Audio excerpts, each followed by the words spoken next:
talo fatu le tai au matango file do famuleanga le o tatou tapausi le langi le o tatou au dia mai funi aso fapopo le aso tatou ola le mo le tolivi inga mo le faafetai tele lava i lo tatou atua o nolona alo famulonanga le o le o tatou Maleifua-Mai le tai au matango fie mai le nanga le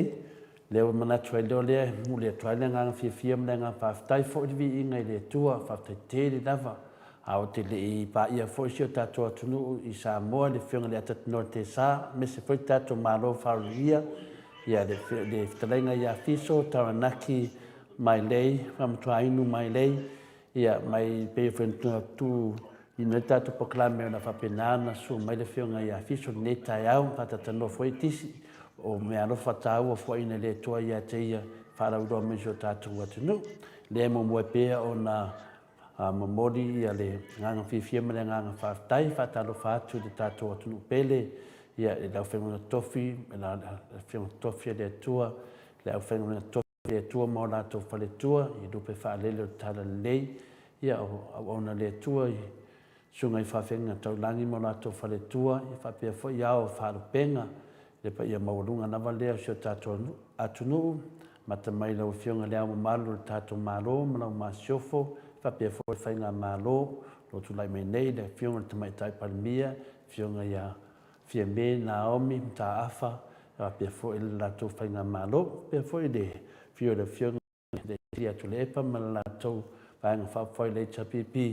ia whapea fo i le whiunga ia afualo po Dr. Afualo ia te tai fo i whainga whawhoi o le tautua pati ia o le pa ia maurunga lava lea a waa ainga ma latou tamo fo i ma latou ainga ia whapea fo le sa whainga Samoa le pito luma ia te oe pule ma tu mua i tu au ma latou ainga le tai ma le waa o fonti le whangalo fo le tatou motu mai sa sae whioro whionga le kovansili ma lau masiofo ia whapea fo i le mauta i lunga ma le mauta i laro whainga malo Amerika Samoa ali i matamai tai senate po senatoa ma maru lava lea ia sua ma le vai whanua fo mai tu langi sa o le masale ambua ma le lau niu na sailua le afio whātui ma la au na matasi tō tō whale ula ma upu ia te oe mo tsa upa ia whātaut oto ia le tātou watunu pele o Samoa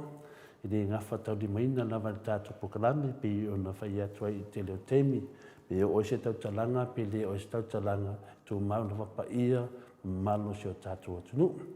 ia tamne tu la ia lea la tātou taliwa tu loa i Samoa i le whiunga le atatanoa te sa ia ma tātou malo wharongia i tu sa fwoi ma tātou pokalame pe na tō whaina nei tai au e maro soi fua ma leo le usu whatalo whatfoi le sunga ia la ka arona pi e le tu nei tai au fwoi no whiunga tu le fwota pau whaasina tau sala i nganoa ai nuufa pe fwoi tātou insinia ia maiko tu le fua whatalo whatfoi tātou pokalame lau sunga la ka arona i sunga ia wharitoi, maro lo le whaatasi mai, vi ia le lofa mo le anga leo le tu ni tai au fou, whapea foi le sunga ia tui whaasina, VRF tau vau, good morning to le fua, ia wha good morning to foi le ngango le li, ila o whiunga tui whaasina, ia whapea foi la ka finatina taiana, good morning la o whiunga to le fua mai nuvi ia le tu ni tai au fou, ia tātou o lia mai leias fou, manu ia tātou pokalame whaaftai, ia mo ana sa'u good morning to le fua mai nu so fua manui le nei tau fou bi ia lona lofa mo lona ngale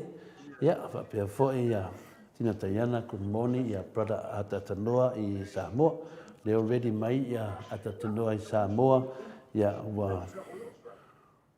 tua mai le whiunga le tau sala nei tai au sa lopo no foi mo ma losi ia whina le sunga ia Manusina, whiunga Manusina, pe Joseph, i ele tu nei tai au, tātou poklame lau whiunga tole fua, ma le whiunga ia atatanoa, ia, ma le tātou insinia ia Mike, ia whamalo at foi, nisina tātou omsenga, po nisina tātou maftanga, ma senin tātou whasoa, e ala tusi, ia ro whatasi me nei tai au, pe ia na whai atu lava i aso, ia la tātou tatanoa, ia whatasi foi, ia ma, Telenga ia fiso mai i Samoa. A stato pese mai che intanto lì te Samoa fa mole. But we, you know, and yeah, I had a lot of respect for you.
Tuna me tato teimi ne tai au.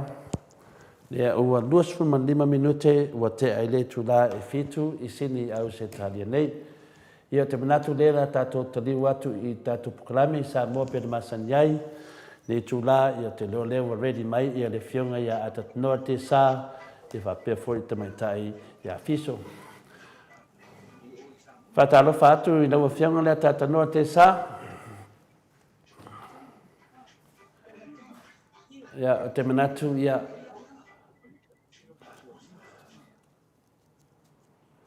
whatalofa atu atatanoa.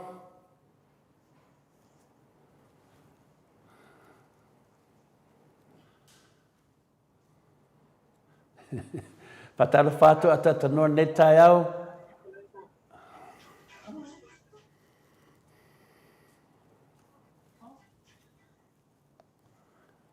Ia whatalofa atu foi i le ia laila sa whata malo lava le tautua i lau fionga tapa whasinto le fua pia foi le ia ainu u tainane sunga ia atatanoa ia whapea foi le mo halofa mo alii pandemia ia sunga ia tule epa pia atoe fioane i tato pokalame.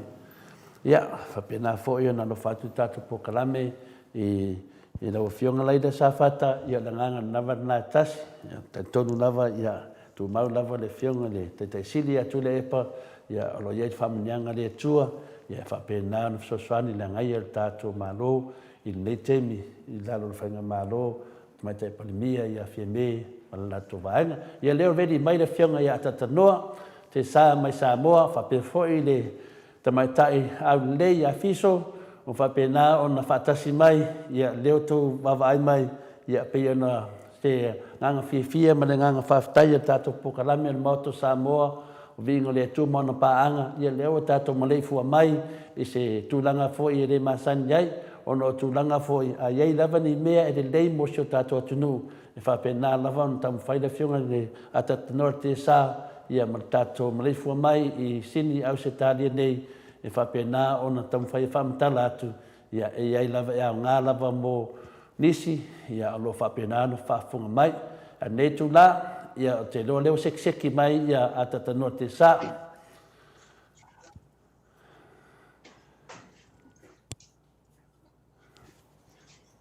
ia e wala kua atanoa e toi mai sanga supo esi o makeki. Atanoa, pataro whaatu nei tū la.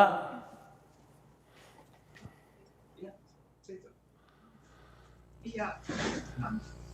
atalo whaatu, tole a whoa manu lau soifua.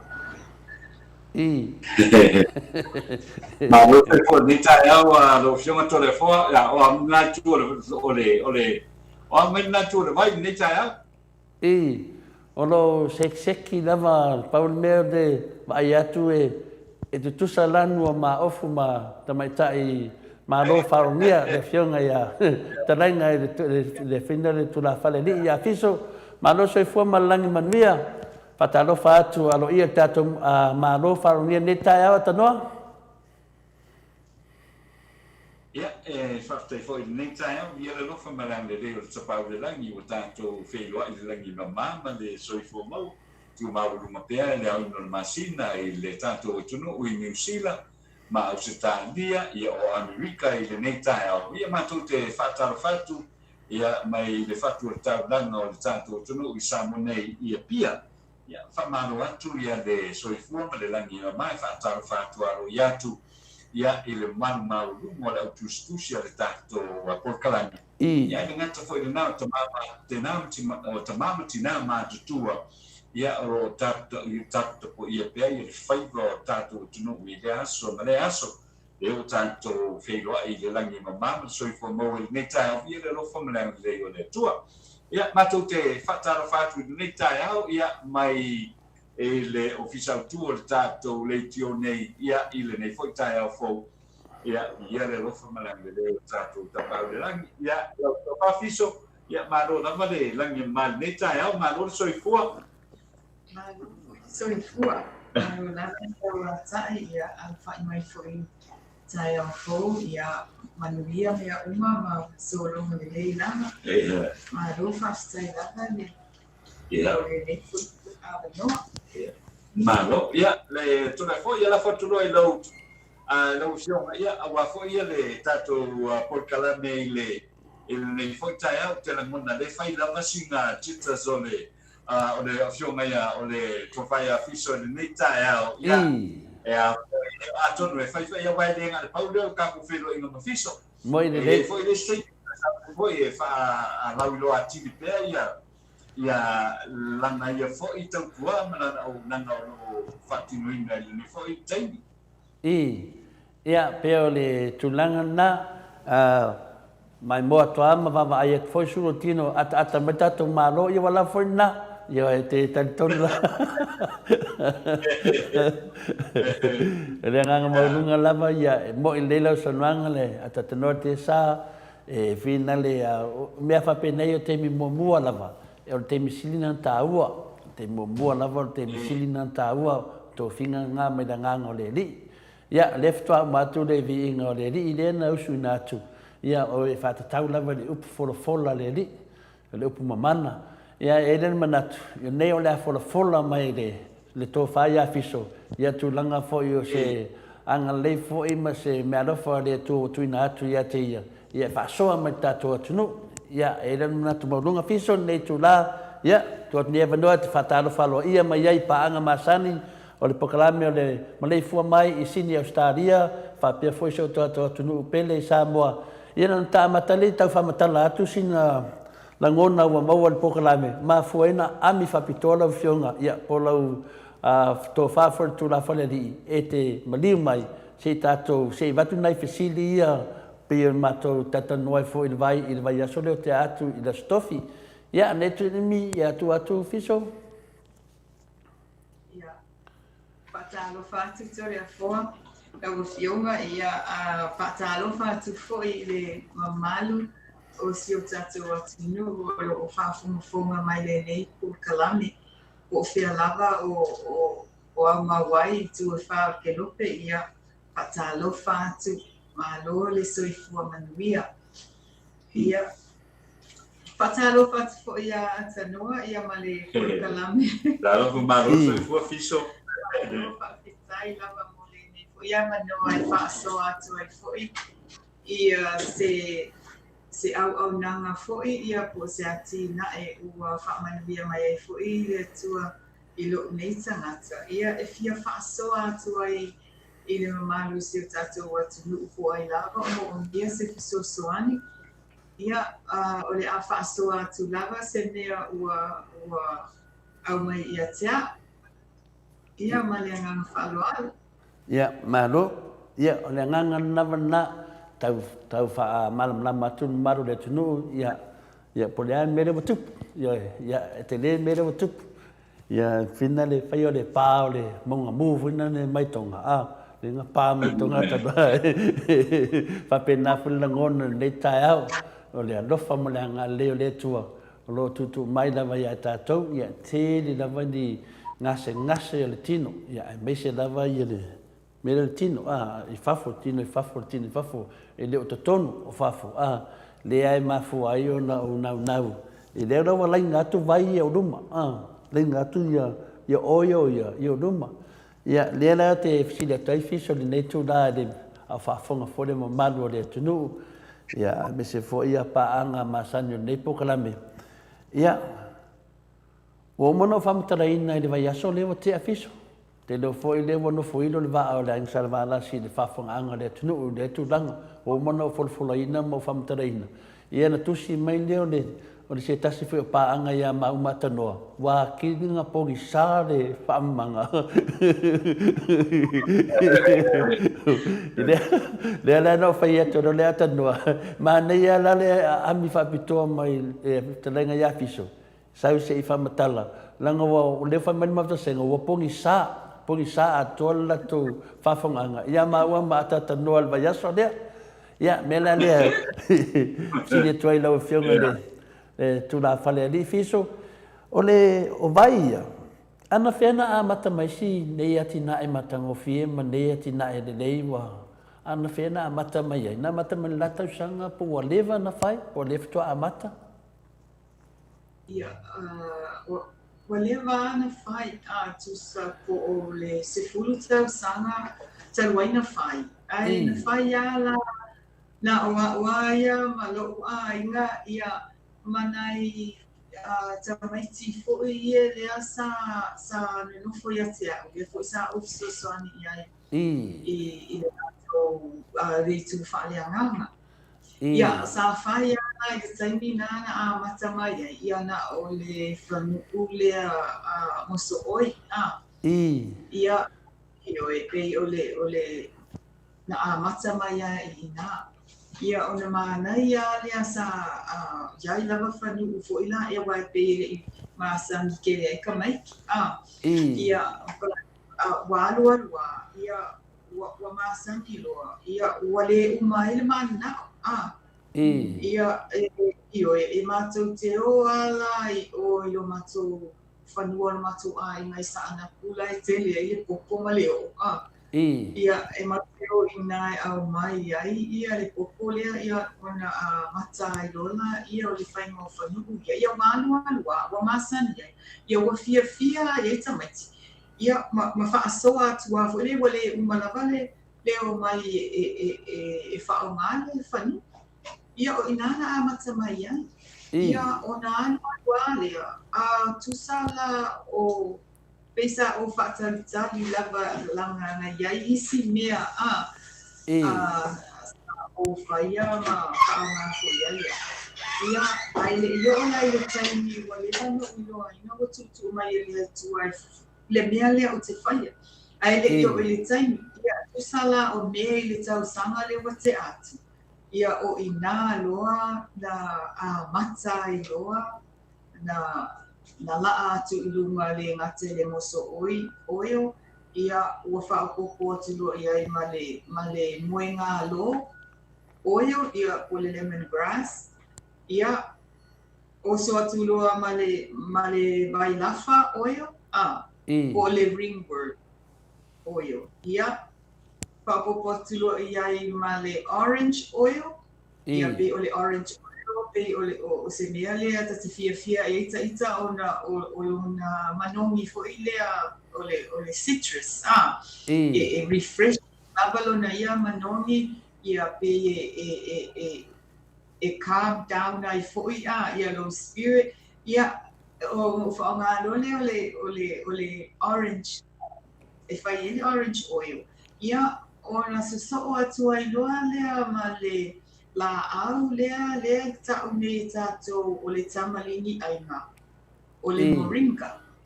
ia so atu lea ma le moringa oil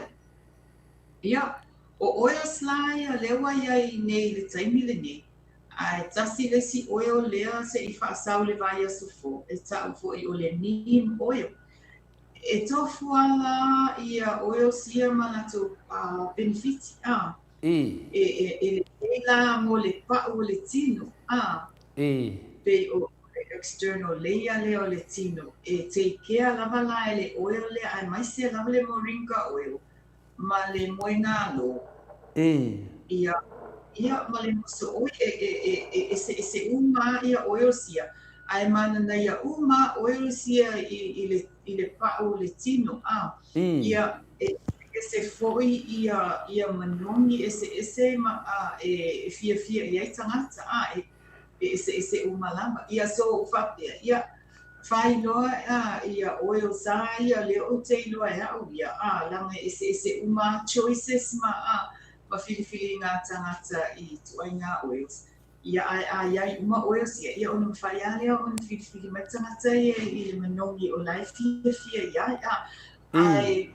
o oils ala ia o le oil la lea o le moringa o le tele ia ona benefiti o le kusa ona benefiti e nourish ai le skin your skin and your hair male launu ia e whapena foi le scalp o le pa o le ulu ia e a foi ni e nourish ai la ma whaalele ia tili foi la ia so fua malolo ina uma areas ia o le tinu o ani ni foi e whaale tonu po le irritation of skin ia e whapena la me whaalele ia e le oil la lea so a whape ia I foi ni mea foi o tau tupu mai le pa'u le tunu po ni lavelabea po ni infection skin infection ia e mawhai foi la ele vai lea le moringa oil lea ona whaalele ia tasila na ia o le telo le taimi it keeps your skin, your face moisturized. Usa ole sifoita ole moisturizer ya wala ba imango pe matu le pa ia ai maisela foi ia tau ia pe ole tau malulu ia e mafata la ona moisturize umalo tino umalona ta ele ola lava e pe damp lo le skin ia apply lo le oil lea I le taimile na fo ilea ina ia e vave na mimiti tono le pa'u lo tino le first layers e fast absorbing le oil ia o le sinia ele greasy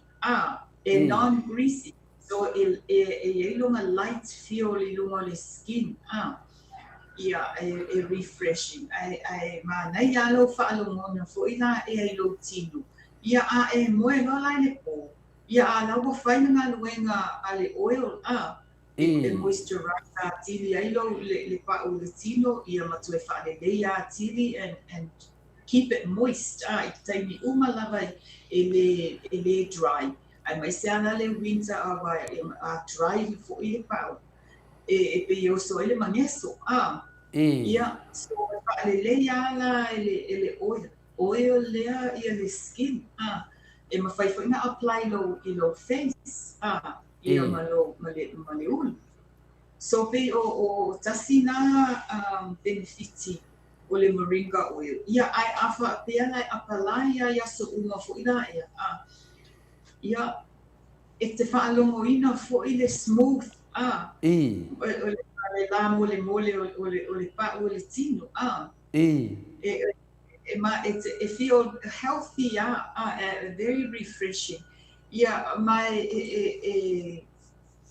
e te whaalongoina lava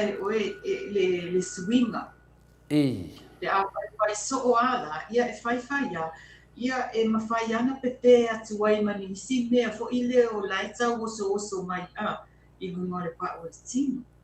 Ia e whape nā fo i la ia o le lemongrass oil. Le oil lea manua le I mamau te tualo sa tuanga fiso. Le moringa oil, lea te ua te minei.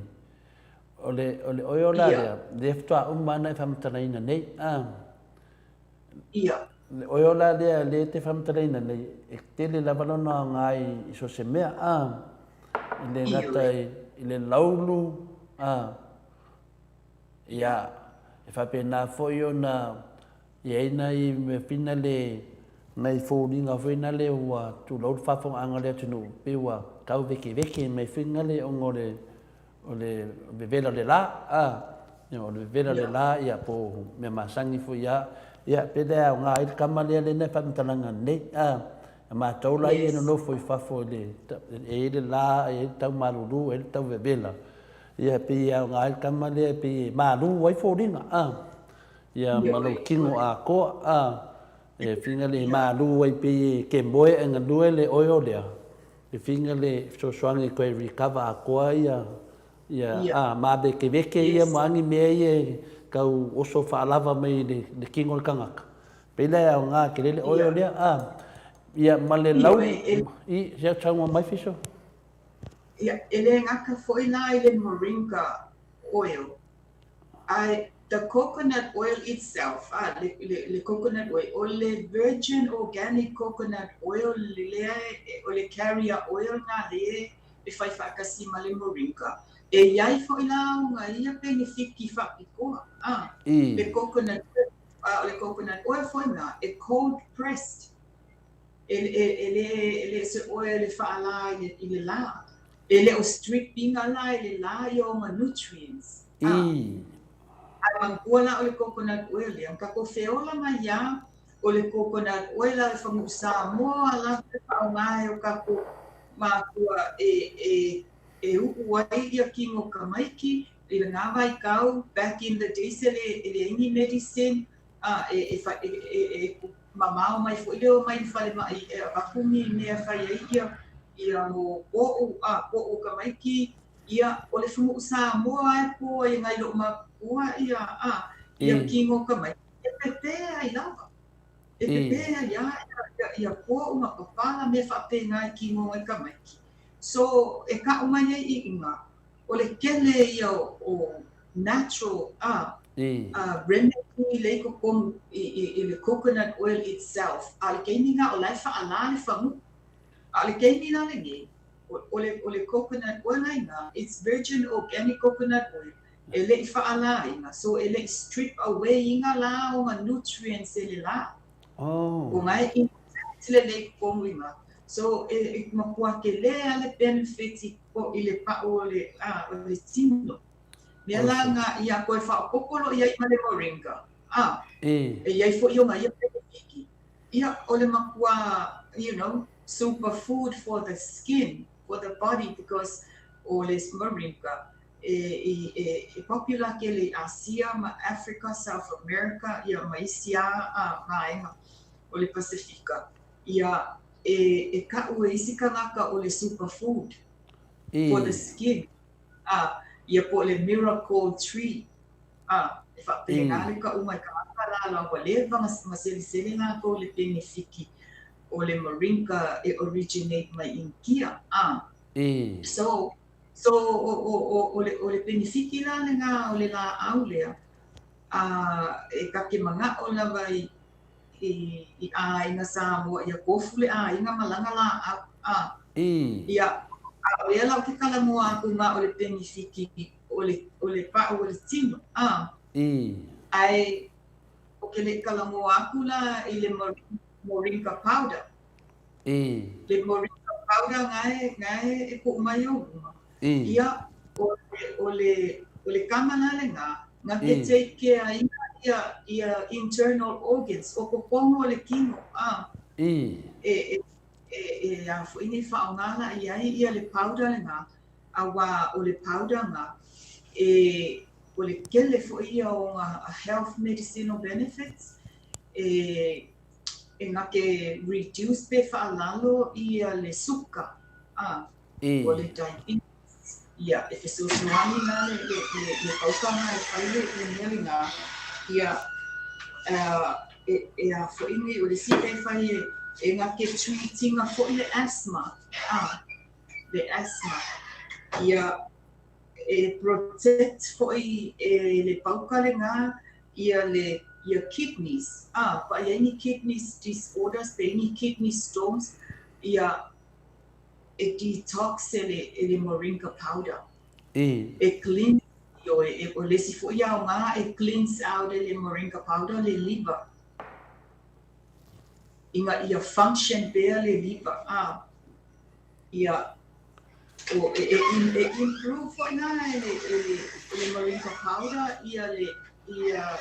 o fonga po mata po le health o fonga e fiso soani fo ia le moringa fa aleleia ia o le si fo yo nga reduce le high blood pressure kasi nga ia so if it's so hangi for ia treat le anemia ia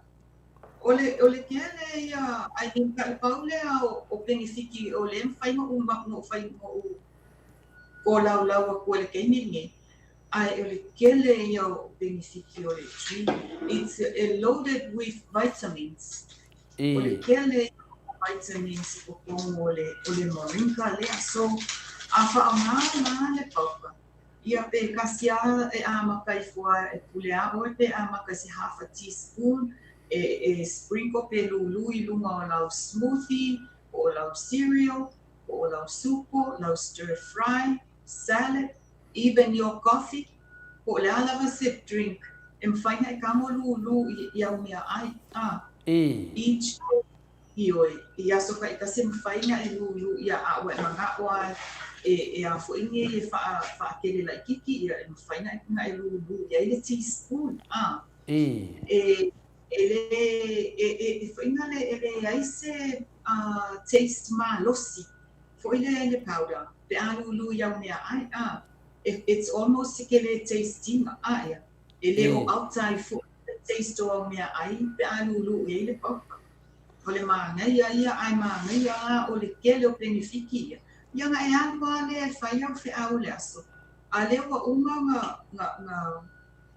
nga take lau moringa a o lai whaia langa ia ngā luenga ia a lai ki whiau wa ia o e whaia o whiau. Mo i le so ka kele ia kele lai tua fiso ele da kele kua ia de ka whakakarwanga le lau mangingo mai mei e nua. O le finga le moringa oil le tata no ai ia le ua malama fo ila ia pe le oil ia pe fo dinga mai e fa ngai ia soma fa ngai ia soma ia finga le ia o ke kala ngoala le pauka le alo ke kala ngoa ko pe le oil le ngana e fa ngamo ma ko ngei ia ni fe ka ko Samoa ia u ai lo skin po lo pa o lo kino ia me sha me ai a fainga sa le la por marulu me ele ia ngo la ia em fai filang ko recovery ke le o me finga le me like ia ngai po o mangi me finga le nga me finga le ka alo ia e mausia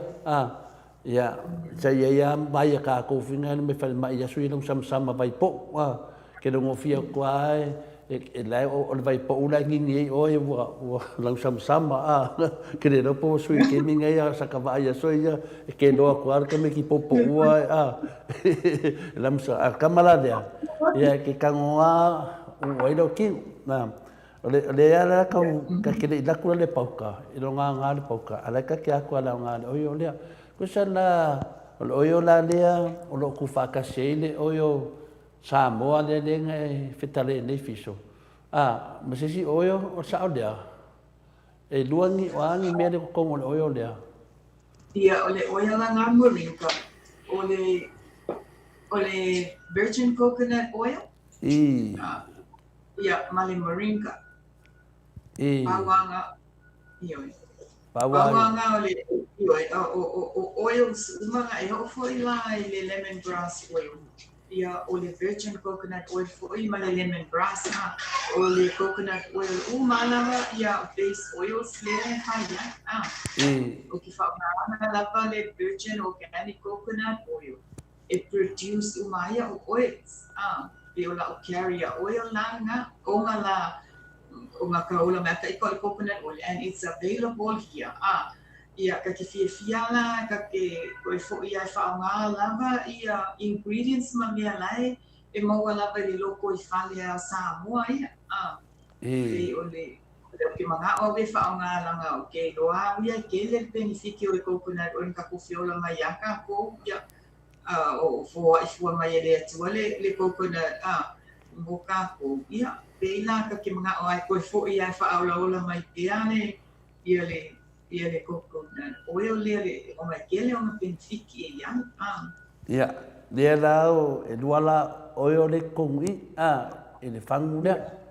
ia e finga lea o le oil lea ia o le le alofa nga e le do sesi pe whawhera whai e pon mero makui roa kemingi o le oil o le virgin oil finga le e le i longa nga a piusinga ia si oil lea i le la le masinga ka ko me le lolo ia mai la whele moso oi mai ma le popo mai lona ia whaala i sa lolo le oil nga le masangi a le oil lea ia o lau ala lea ai kia ia e le whaalainga le oe o lea ia o lea la e whingi ni kama ainga le oe o lea o alwaku ke le i whafo o lea e anong winga na o lea le umi e ke whai e le oe o lea fiso lea le umi e ia pe whinga le o le vai aso o ke whai ala vai le io i le aso mafua i le winga la pasili Pona le umi e ke whai e la wala lea whinga le wa a whaala i o ke rofia. Vai aso ai sau a kore o i o pe a whaala ia e a whape whai la wala le o ke rosi ke umi ke le o kau. Yeah, maybe it's like golwa aso. Golwa aso, Golwa aso ia and then makangala ia ku like kifo ina ia se ready le ia nga fako prepare lola ia le Friday. Ia, le ala mangingo na le oil le ka ua le nga ka ua le moringa oil. Moringa oil le o no kom le o le mera le fe atu nei. Le ala ka se e kuloa i le pauka le Ia. Ia le pauka le moringa powder. Ko sa la o le pauka le e au ngā kedele. Le paukara lea whai me sawai. Whai me sawai a Samoa pe sau me sisi mea. Le paukanga e whaia i Samoa. Whaia i Samoa. E whaia i Samoa pio. Ia, lewa mangingo. Le paukara lea, lea ngai ka ua ia ngai sosoangi. Le paukara lea wa lewa mai karangoa le kingo fafo au kong. O le paukala lea, e iai ngase e fisosoangi iai. Ka maka mai i lea whinga lea a ora ke mi whape ke hara merkai au. Nā lara whaunga ke hara merkai au. Kasi le teaspoon, ia pe lua. Nā lara whaunga fiso. kele kala mo la nga ka ngong de dale fakingonga ia a fa pe ki fa nga ia fo mo le kai ni mo le wa fa nga ia en fa ya nga maka mai se le ki pe half a teaspoon ia ia na e fa lo ia o ia pe fa pe ia wa e manga o increase e fa ke le se jos ia nga ka lo na ia fa na teaspoon ia sprinkle na le teaspoon i lunga o mea ai po o se smoothie po o se cereal po o se supo so se mea ai lava piso makoria ia mea ai fina le vevela ia mea ai maruru e kau mafa maruru e kau mafa vela ia longa a kau mafa vela ia singo kau mai supo fina le en failanga lulu ngolo supo ia e fa penga e bulu ai lunga o mea ai ia e fa penga foi la ia mea ai kau mafa maruru pe so ipuki ia so baingu pe penga playai ia makala le teaspoon kasi fa masang ia olo ngai fanunga koe mangia si vai desi suka desi misu modi nga osinga ole pauka ia okay idea la fa pengela fiso o fa ngala nga le uma mama ngela tinga le o ala ia nga kamari ko kongu ya ke o lenga ka u peo nga mo kidney o hangi nga se so angi fu e pauka dia nga e fa alalooi le suka kasi nga e fa alalo ele suka o le diabetes e fe so soani ia ia o le sia nga e so soani foi kilingi e fa follow liver ini fa follow liver ia fa penga foi lama o kidneys penga foi o kidneys so pe o le natural remedy na e mawhai o ngā pui ai ia lo liver ma kidneys e fisosoani ai awangi i maua se le mai leo le dialysis o ai kele ngai ka fui e isi ka ngaka na aiki ia ai wa whamama popo so pela o le nealia is a natural remedy a waile ai ma se vai la au iai nga o lau la awa o lau la au pure 100% lau la au e ai ma se vai la au iai so pela o le mea nga e ma ngai ai ia sila le nga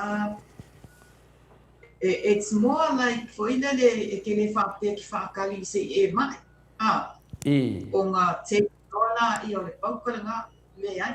e kusa o le pui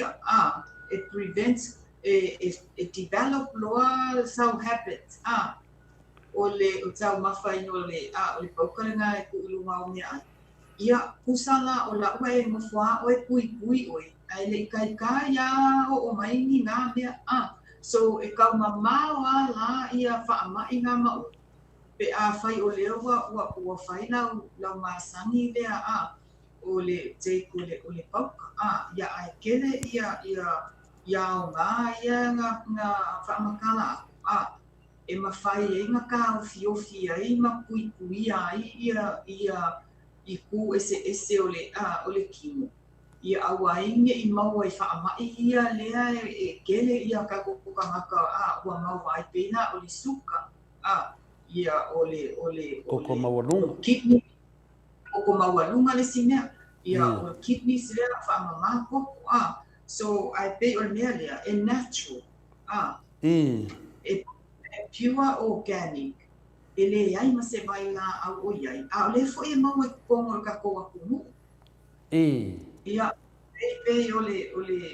le meanga e maanga iai na le pauka lea o le ua maua o le la au le ua maua i ngei Samoa apparently whatever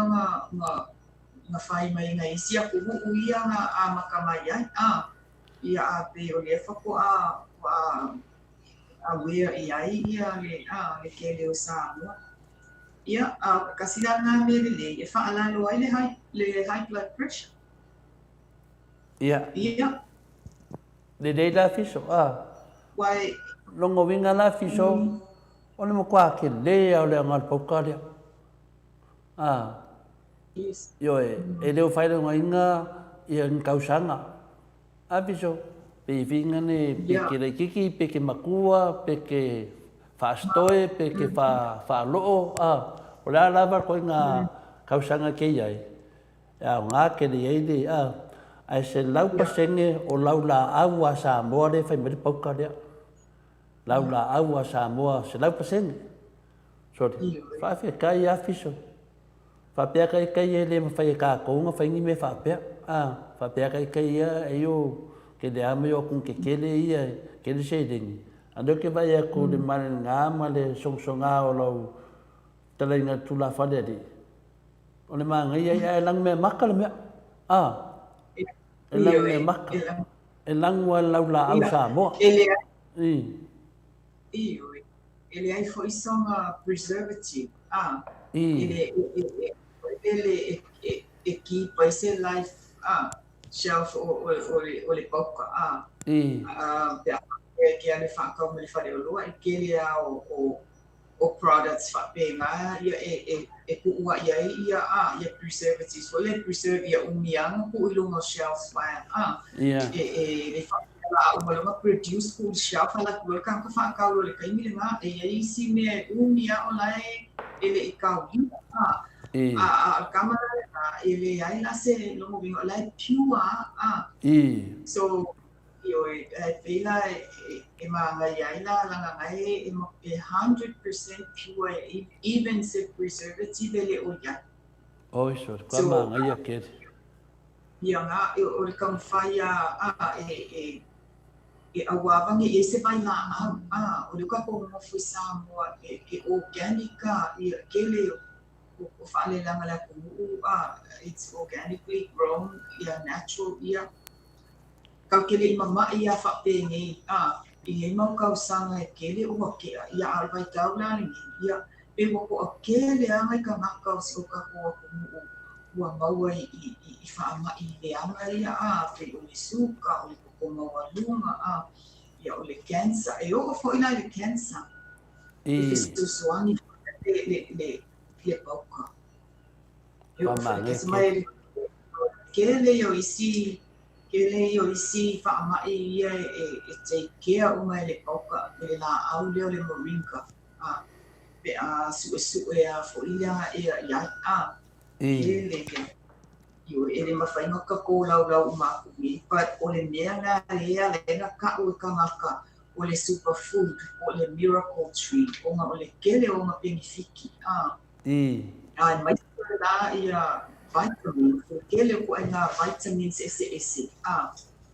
o le mau ko le la au le o isi o le vitamin C e kele a vitamin C e oba ku le mau ko mo le moringa le i lo le lemon papenga o su enga nga fa makalanga nga ai piko kele aku foi le vitamin le o le potassium i ko mo le moringa i lo le fat i lo le fa e fa penga la o miranga le ala ina ka u e isika ngaka o le superfood so it's a very powerful product kai afiso de la wa manam la maku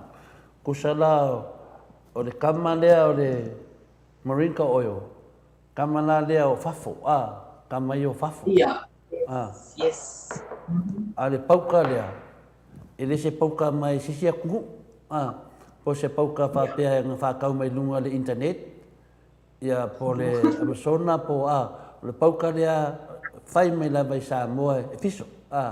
ele mana mai e se lau pasenge e le ia ma se mea o whapopo ai, lau la au. Ia, lau la au Samoa.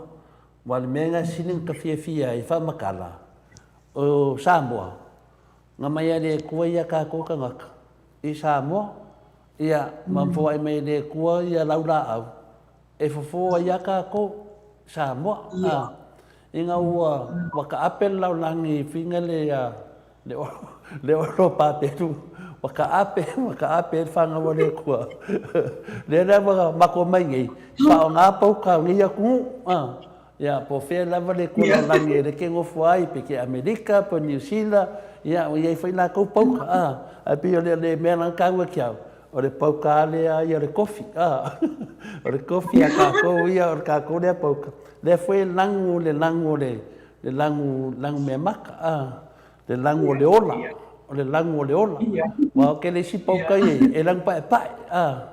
E lang pae pae isi a ka ke vaia kua. Le pauka maro pipo. Samoa e lang mea maka. Langu o le ola. Ie. Le ala ke fia e whamakala. Ma ngai a lo halue whaonga a kau mawhai a sau me ai kai au, sau ka mawhakanga kai au, po tina, po tama, ia, lu ai singa pauka i lunga teaspoon, ane me fiso lu ai. Ia ngai kau mawhana ia nia. Ne noa pe, koe whaapopo i risi se furu kau sanga o lo wola mai le tua. I lo soifua malolo ina. E le ngata le vaai le lei o le oio lea mo le a whape au le leire pa o lo skin ongo le oio lea. E whape ngā whenga au le lei kongo o kokonga. I le pauka lea. Pia o le whamanga whaingo whienga le whaafonga mai fo ina mako pasenga ngi kai au. Ko lau a fiso, mako pasenga ngi kai au. Ma sangi mako ka karangoa i kai au umalawa. Ia, lea lai ai al mako pasenga sia wawe ako mako pasenga po le asila ko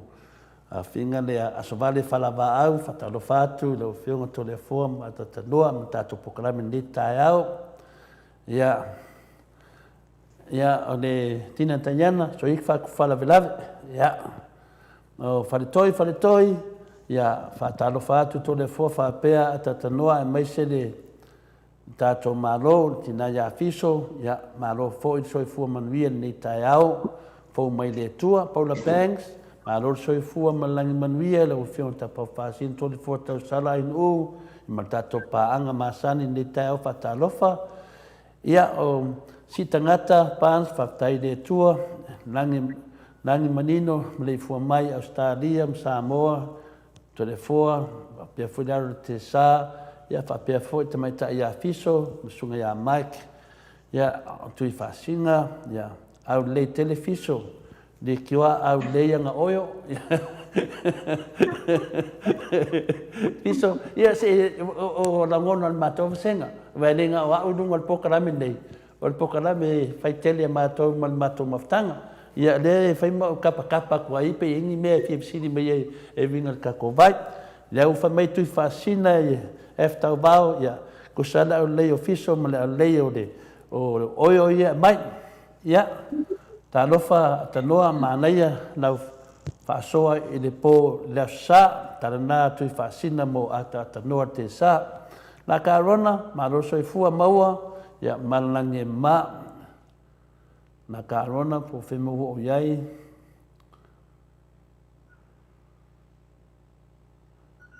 Ia, so i fua malangi e ma, tanoa te sa, whapea fōi tau sala. Ia whapea foi le alo te sa, ia tatanoa, ia whapea foi le fionga, ia fiso, whatalo whatu. Ia pepi freten, vi ia lava le tua, wauria manuia ne ia sufou, le li. Ia whapea foi tato paanga masani, tato pokalame, whamalua i, whatalo whatu i lau fionto le fua, whapea foi ainu Mike, atanoa te sa, ia malo le tato malo, whaongia le, to wha ia fiso, malo soi fua fiso, manuia foi, il ne yaso, Paula Banks, whatalo whatu i lau tō whafiso, whapea foi le fionga ia atanoa. Ia tina taiana fisiri pepi to le foa, fisiri atu i le fionga ia atanoa, pe moi tala fau a tipi, atu ngā vaia lea whai mai, o lea ua umanga, ka lungoa whai pule le HRPP, o lea whaase kua ngaru te sili ia tu lepa please pe moi ia o fina le o tina ia si tuale vai lea fiso ia saulo leo atanua tali ta sili lea lo keni so fu manuia ai ngol moto vi ingo le tua fatalo foi tato panga masani pukala me le taiao famaluai i fatalo fat foi panga masani tato pukala me le taiao ma lo level faso famania le tua ya fa pe foi de sunga ya lo keni tu fascina fe loa e misfiso wa testa out wa ma ko ngei i finale ya si ma fai fisili le tu fascina si fa solo atu fa molto fascina la carona so fu manuia lo keni ya o le tau tilo atu a fiso i tulanga ia e se e data noanga e tavo vai atu po an me ia le fai mai ele mato senga ai fa pupuinga o le tulanga na ia o le oio le te tonu o lo tino le pauka le a ngā mo te tonu o lo tino a le oio le a ngā mo fafo ia lo nama le tinu o nisi ia whamanga nei alu ai tele tato temi ia leo nama me ia lua ia leo ta so o mai desi oio lea oio leo le ringworm oio ia po le la koe ngā mangeso e whai kamare fiso ia o le vainga o whanunga o le vailafa ia o sila fia foi o kakoa kunu ia e ke le ama ngai kangaka foi e ngā lulu i whakoanga i maumanga ma le ngā sesenga o mea tau mawha inga ia e ngā vila vea solo a lako kingo ia o ngā le whaia le o ia i se mea ia a makaronga kupu foi na ia ke ia o ka vai ia o pego e se mafa o le vaina ngā ia o ngā ia o ngā ia i te mafa ia mangi mea fo ia i e la vea solo o kingo ia ko mikange ko se me whapenga ia e mwhai anga ngā whaalele ia e le vai lafa lea pe o le mea ngā lai mawhai lana sa ia ka mai ki i a o le sang sa uwa ai ia le keini ngā le mawhai mua ia whangu 10 years ago ia sa wha fo la le mea ngā lana ka whaalele ia pa o le kimo le keini ngā penga kau whio so i mai engi mea la i ki whapenga i kimo mai o isi ka mai ki so ele lei ai alfamelani o ka po e alua e kiro a kanga kai o i uspe ao mai e kau kulo i le vai lafa ia ngā peila e makamuli ma shy away pe a kau le vai lafa ia le ka ki whai aku iai o i le ai a waki whapenga sau e mo o mia o ele mea lea inga ia e sa o loko fotuna ia ma e vade ma o se fufu e whawhika ai a wale poku o mia fotuna e le se mea mai ka sele mea piko i kaua ia fo ia ma whaamama e sele mea le mai pa so pei o le ia le kau so kai fiso le o makakar ngolisi oio le fai mo me ngai mo me ma veke po mo me li pe ai fafo kai pe fo le pauka le mo kong le levo sa ngela le si oio le ia langa ko keda me ka ke va ai ia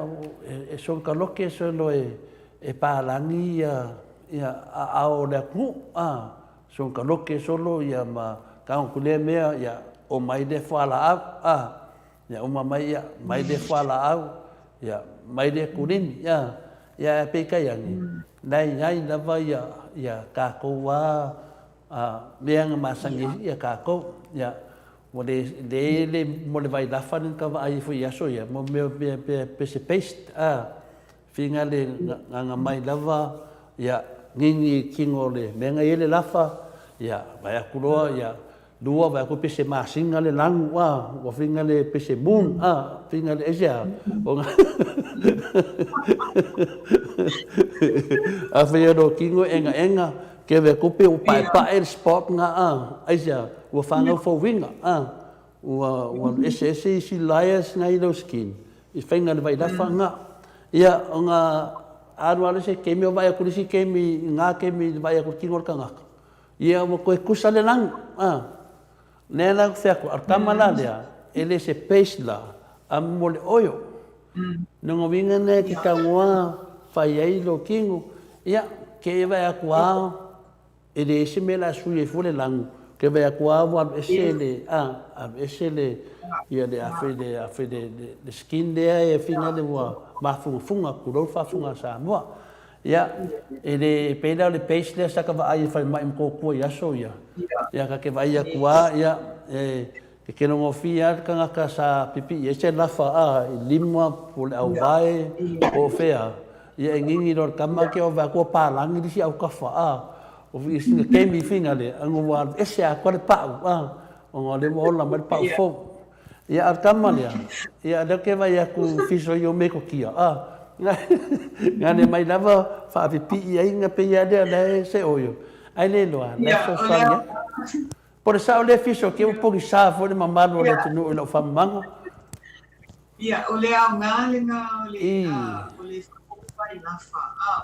ele a pu ko mo famu as an oil ele too harsh fo inga le skin na pena ia pe o fa pe fo inga le wa ese male lamu wala poko mai lola ia wa lo mo fia ia ele menga kupu kele inga ia ai wa ese mai le lango le skin ai fai le oil smooth over lava ia o la ai ko komu ia le mai la fai ko komu le oil ia na smooth kwa ia e pe yana ia ele se separation o le mea ngai ia le la fama le skin so o le mea ngai le ia le ku ko le oil ai mafai lava nga e alu sa o ia le laula au ile ku I fa penga ia nga mai la ia mea pese ia nga ka ngola ia oil and then smooth it over ile oil inga ia o mai fo la ko smooth no skin e kasi fo ia le lango lo lima pe a fai o inga na kupu ai malesimia e natural le se vai la au fo ila e medication o fale mai e o ia ni side effects ia o ele ese kau ele ese kokon pe ai saula au vai la fa so o mea nga kawanga koko fo ila e awal e sefe ele kupe ia o e la mai sa o lava from the plant ia dede o le a fina le mana ia wa ia ma ko ngi ia fina le o e me wo va ia e mai mo la awo de o le malwanga o nga kuka la ia le ia o nga sa le oyo le oyo langa ke le nga fa nga ka nga ka finga le ki nga i o kingo o nga ponga ivi ya ko vai la english ku ti english ya o si e pi fo ai e ke ai ya la o ma ko fa no ngo ku i la o fionga le tu la fa le tai afiso o mangai ai o lo fa ko fa la inga le I me o la au le fa fonga ma ko ke le selu aku ia le fo o kakarangoa le se Samoa iskulanga fa pengei a ko ke le fo isi o fa ia ka ke le doinga le aranga ka ke inka le si ai ia mo ia fo pe finga le maria isi kemi alo ia le fi au ka o le ia o lo ki wai Samoa ka ko ngase ia le kingo le karangoa ko le ngaka kingo fafo ale kingo ko kong le lau mana aku o le pauka lea na fai ai Samoa I laula au Samoa se lau pesen o le oio lea na fai ai Samoa le mai sisi mea wa ke lea me mai oio fa fonga la le tunu ke o fa pia sisi o le pauka le ngalu fiso fa akau mai lunga I se I lunga inkia po pese mea na mai le o pauka lea Samoa ne ko le fangu lea whapenga foi oia, se lau paseni umangi mai Samoa, le lau kako wo le vai le ka le vai la falanga leo ke vai ai, a kula ngaka fofore sainga, ia, ka ngwa kuru sainga I vai fa me sainga, ola me kupu ia, fa me lone mako, ia mo meo le suka, o suka, e ala o kikilo aku, e ringi suka, mo meo skin finga le wa mamango finga le, ia ngala kwa le o le sainga songa fofo vai sko inga, ia pe fofo, ia fa mai e Maleifua-Mai mea ngā o le malea, ala ka ke mafofau kai ia,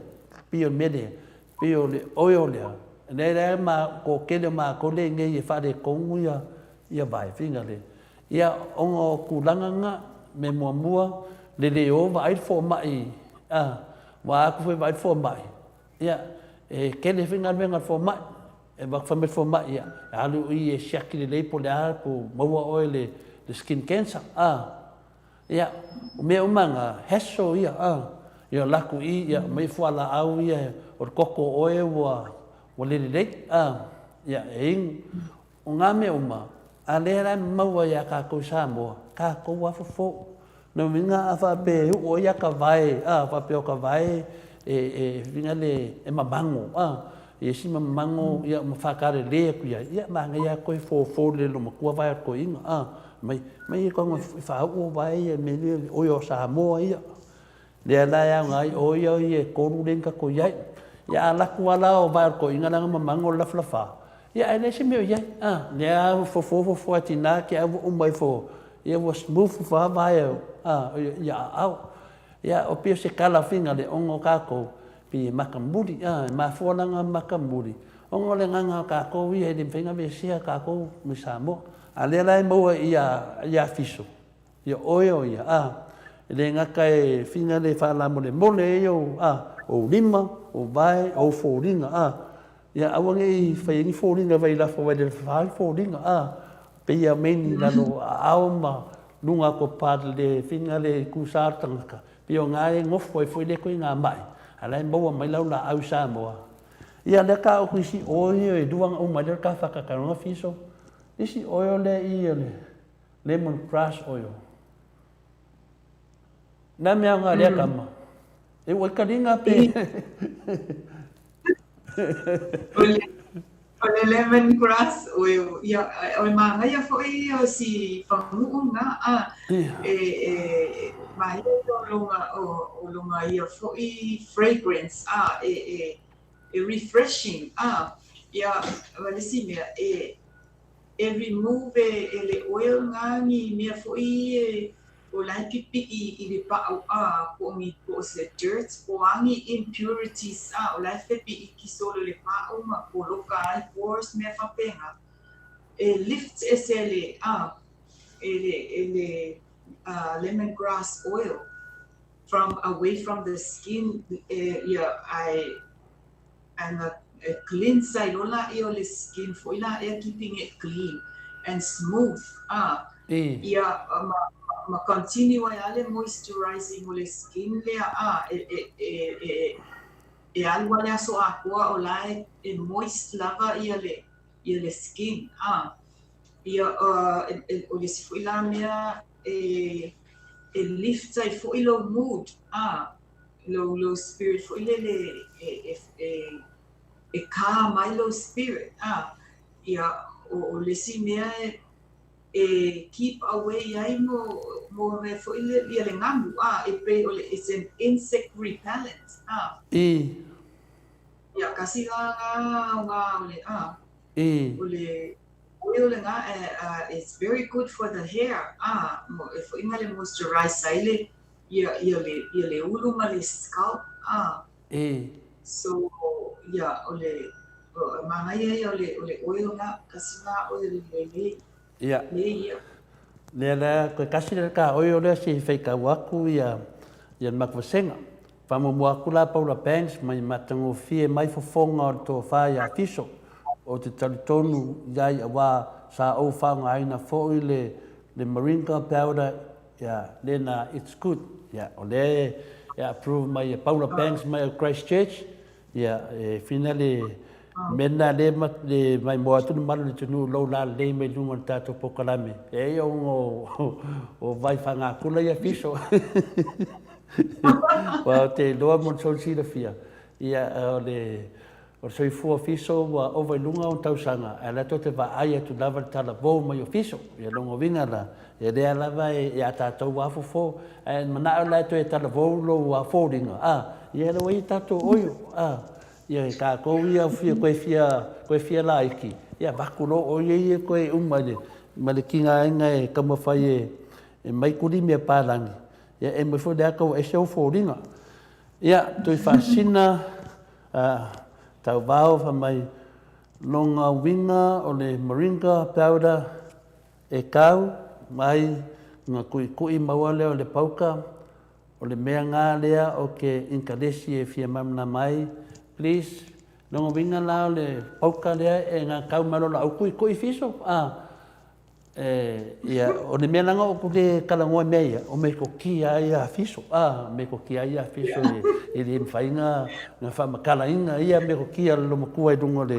dunga le kako pokalame. Ai pe o le whainga ngā fiso, po le mele whai mai ai e tui whasinga te kui. Ia, o le mea ia whaamali e aku lawa i le kako Ia, au ke whainga upai aku. Kau aku, o ka ika awa lima ngā kāpenga ai ma whaakingo le pauka ma whangu. O le anaka ke iloa, ia mea la iai kukomu. Awa o mea ngā,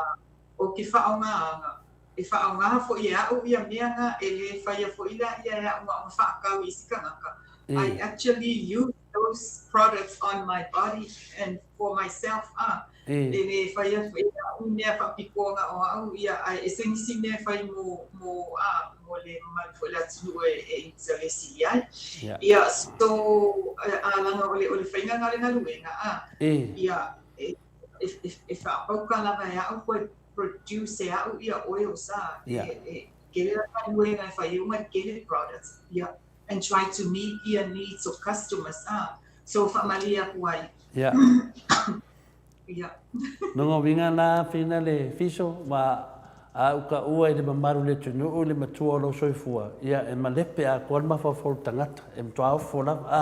ai le pen sa no atano e le temi mua le e fo temi tato no ai o le la vai prove la vai e la ftalenga le tula fale ali ia au lava me kokia ia pa so foi le mamaru le tunu o listanga te sa fa makala me oyo makwa esa oyo ese fo dinga le me ai ale mate tilo atu ma watu e spo fa fo dinga le ni me finale pio me ia ka o make up o ke vai o levo ia make up sa boa yo la to fo dinga la le dei ia o facilida tina tayana fa me pe ko sa mal ko limi fiso di ai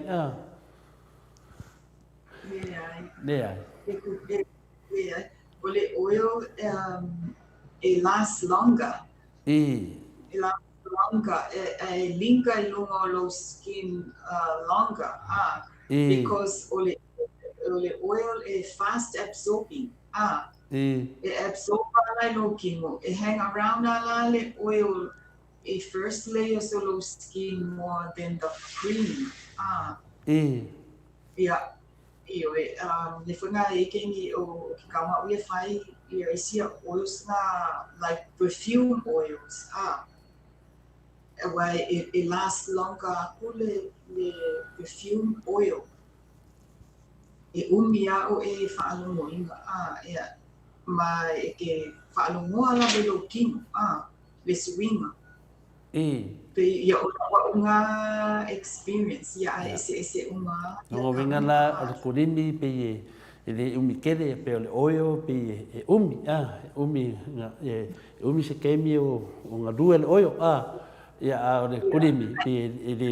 ke ka ele loa ia rakul kurimi o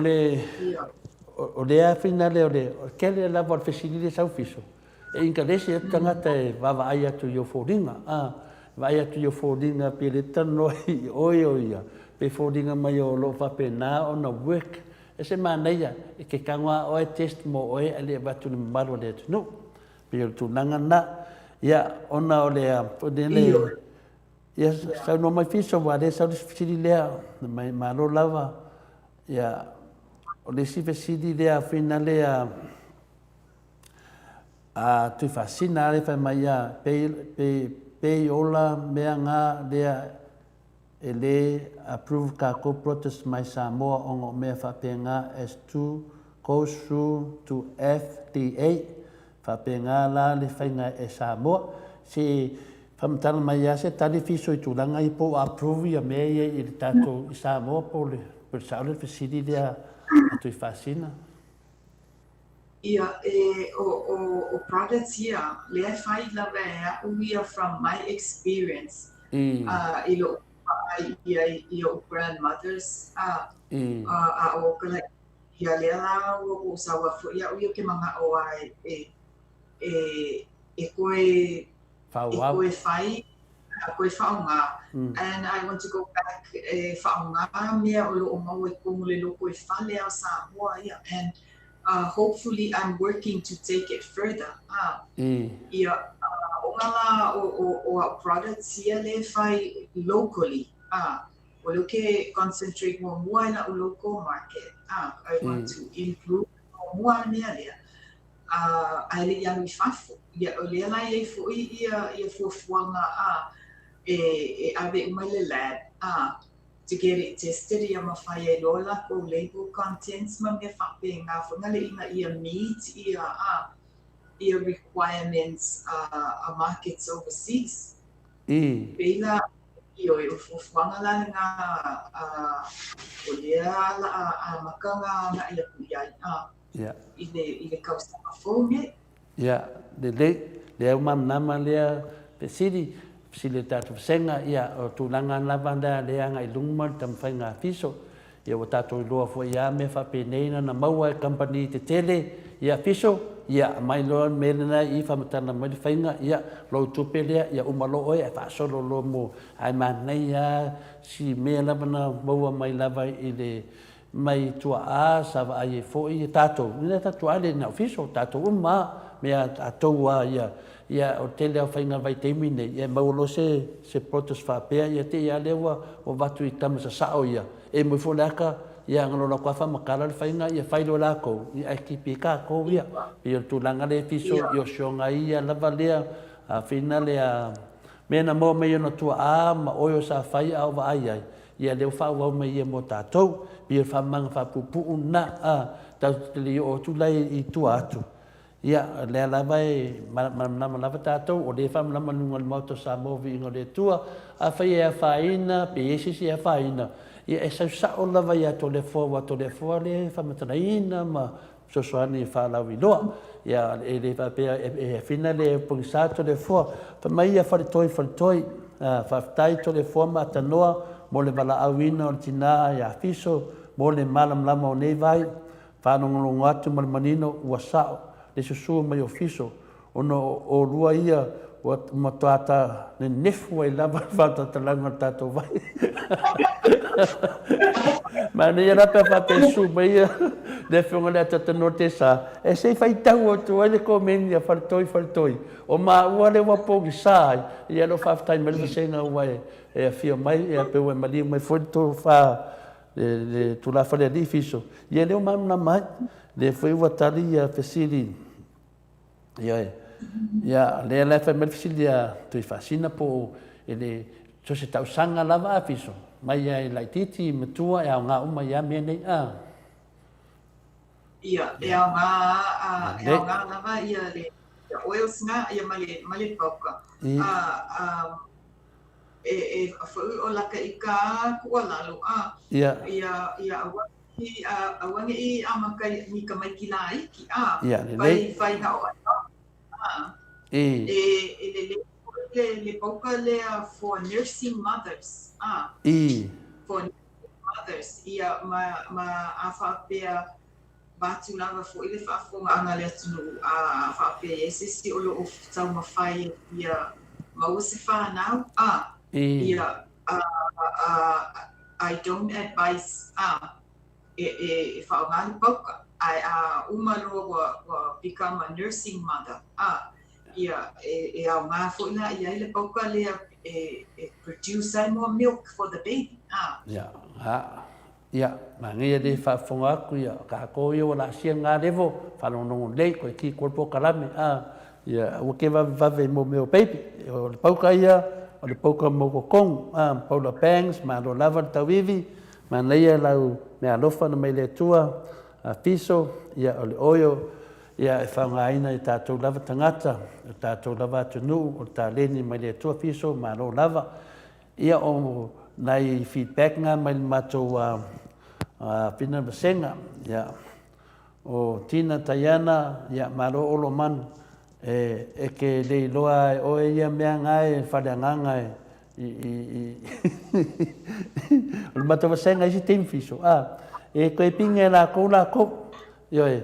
o le tūlanga maurunga nā fiso, e moli atananga whaftai tele moro temi, o le oio moli muli da lea, le moso oi, le ngana pesi pangsau kama lea, o le favorite oil la le ngā, o le favorite sanga o Samoa, o whia ia i le lalulangi, e koe fo i mai ale Samoa i langa moso oi. Ia, e maangai ala wa, o le feedback angai sa whai ele fofo. Ia, sa fofo ai la e ngai nisi tinanga o le lo. Ia ai ala wa kule o ia wa whai ala le fofo. Wa malosi ala mangongi maangai o le muso. Ia ngakala mua ia whapea loa. Ia Riala a como le alis esa o se me o le fai ba o le e mangongi a pole moso oi. So yeah. Ela o le fa nga na mala e ngai tina ia le moso oi e fofo ai e fai e fofo ia ai fa nga fo ila vai la ko ia o le moisturizer lava fo e wai le tino pe manka ele so it's a very pleasant smell o le muso oi refreshing lava ia e la se o office o vo ia laula au lo tamo fainga wa ko ke le foi maru ko ia e manga o finga le fio ki le vai aso a ko ia ngo so leo deka ke vai ngai ke le o madiu le vai ngai ia fa no ku ia wo kingo mo menga whanong whapea. Ia awaingi wawenga ngā leanga le kingo kangaka pe wawenga ngā whinga le ngā ia ngā mangongi. Ia ngā wai akule, ia o hanga koe ngā mea fiso. O ingi lau la au ngā mea. Piri e? Ingi lau la au I whangu ia. Koe ngā whangu ia e whio ki kanga. Le e oi kangaka kingo mo maari riu reka te vai akunga Sorry, ele yo opula e ka ele e fsile ku pe ke waru se si o e donga ki ngo fa peo walanga ia me fingan masin ka ko e o lo ko ngol farsa ia fa peo fa me la unga po ai la working o le po ai la working on maliu ia be fon maliu ia o ke do wa uma mafsit yo ke do fo ia ma la ma le menga lenga mi ke fio mai ia ma kala mai au si fa ma kala inga ia le ko si la mai fo dinga la le o de mai tai mai sala fai ia fiso taranaki from twaino mai le ia wala si de fia fo I si no to sai tono fo il parlamento Samoa fiso ia la sino tala muli e tate le fama vai? Ia, whaftai lava, e si mea le wa ngalo le koe mampua. O le si au ngā o le pauka, o le feedback le anga mai si au customers o e afo inge I ka o fio le fia ai. Ka fio fia ai, o so, au ngara kamanga ia. E help ke lose weight. Oi, so le. Ya wangi esi mese si fang. Kasi nga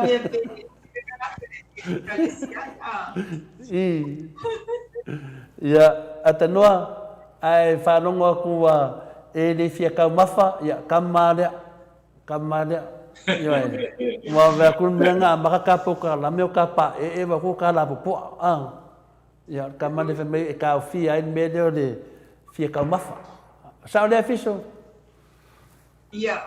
ia Olea. ia ranga moni a fiso ia le telefoni ia malembea olo ia ino makiki Samoa fiso Ia o le makeki le ai whai e mako I le swag market. O le makeki foi le growers of Samoa. E whai lai I le whale o le tūrisi I ka e ao sko ngā I umalama. ia Ia. Ia o le si mea e koe whai e foi o night markets. Night markets ia whai a le sha I las whalai le muli au masinga kai kasi. ia dendei Ia kasi ngā e la bola. ke fongi fiso Ia kene fongi ia o le fitu tolu. Iwa lima tasi. fitu tolu I vanima tastasi a manao la mātou nei se vai na whautuanga fiso se oio pe mara i mako I fafo Ia o le fotuanga lava pe mawhai e tatu tangata Samoa o na fiso o tai mai ia ni o lātou inga I ime e whaatau atu mō lātou ai mai sena o le shipping o le paku ia o le sea option ia e mawhai nga ship paku ia o ina usuma pe fina ngaro ia lenga whai aku e kasi dua koru wha lima ia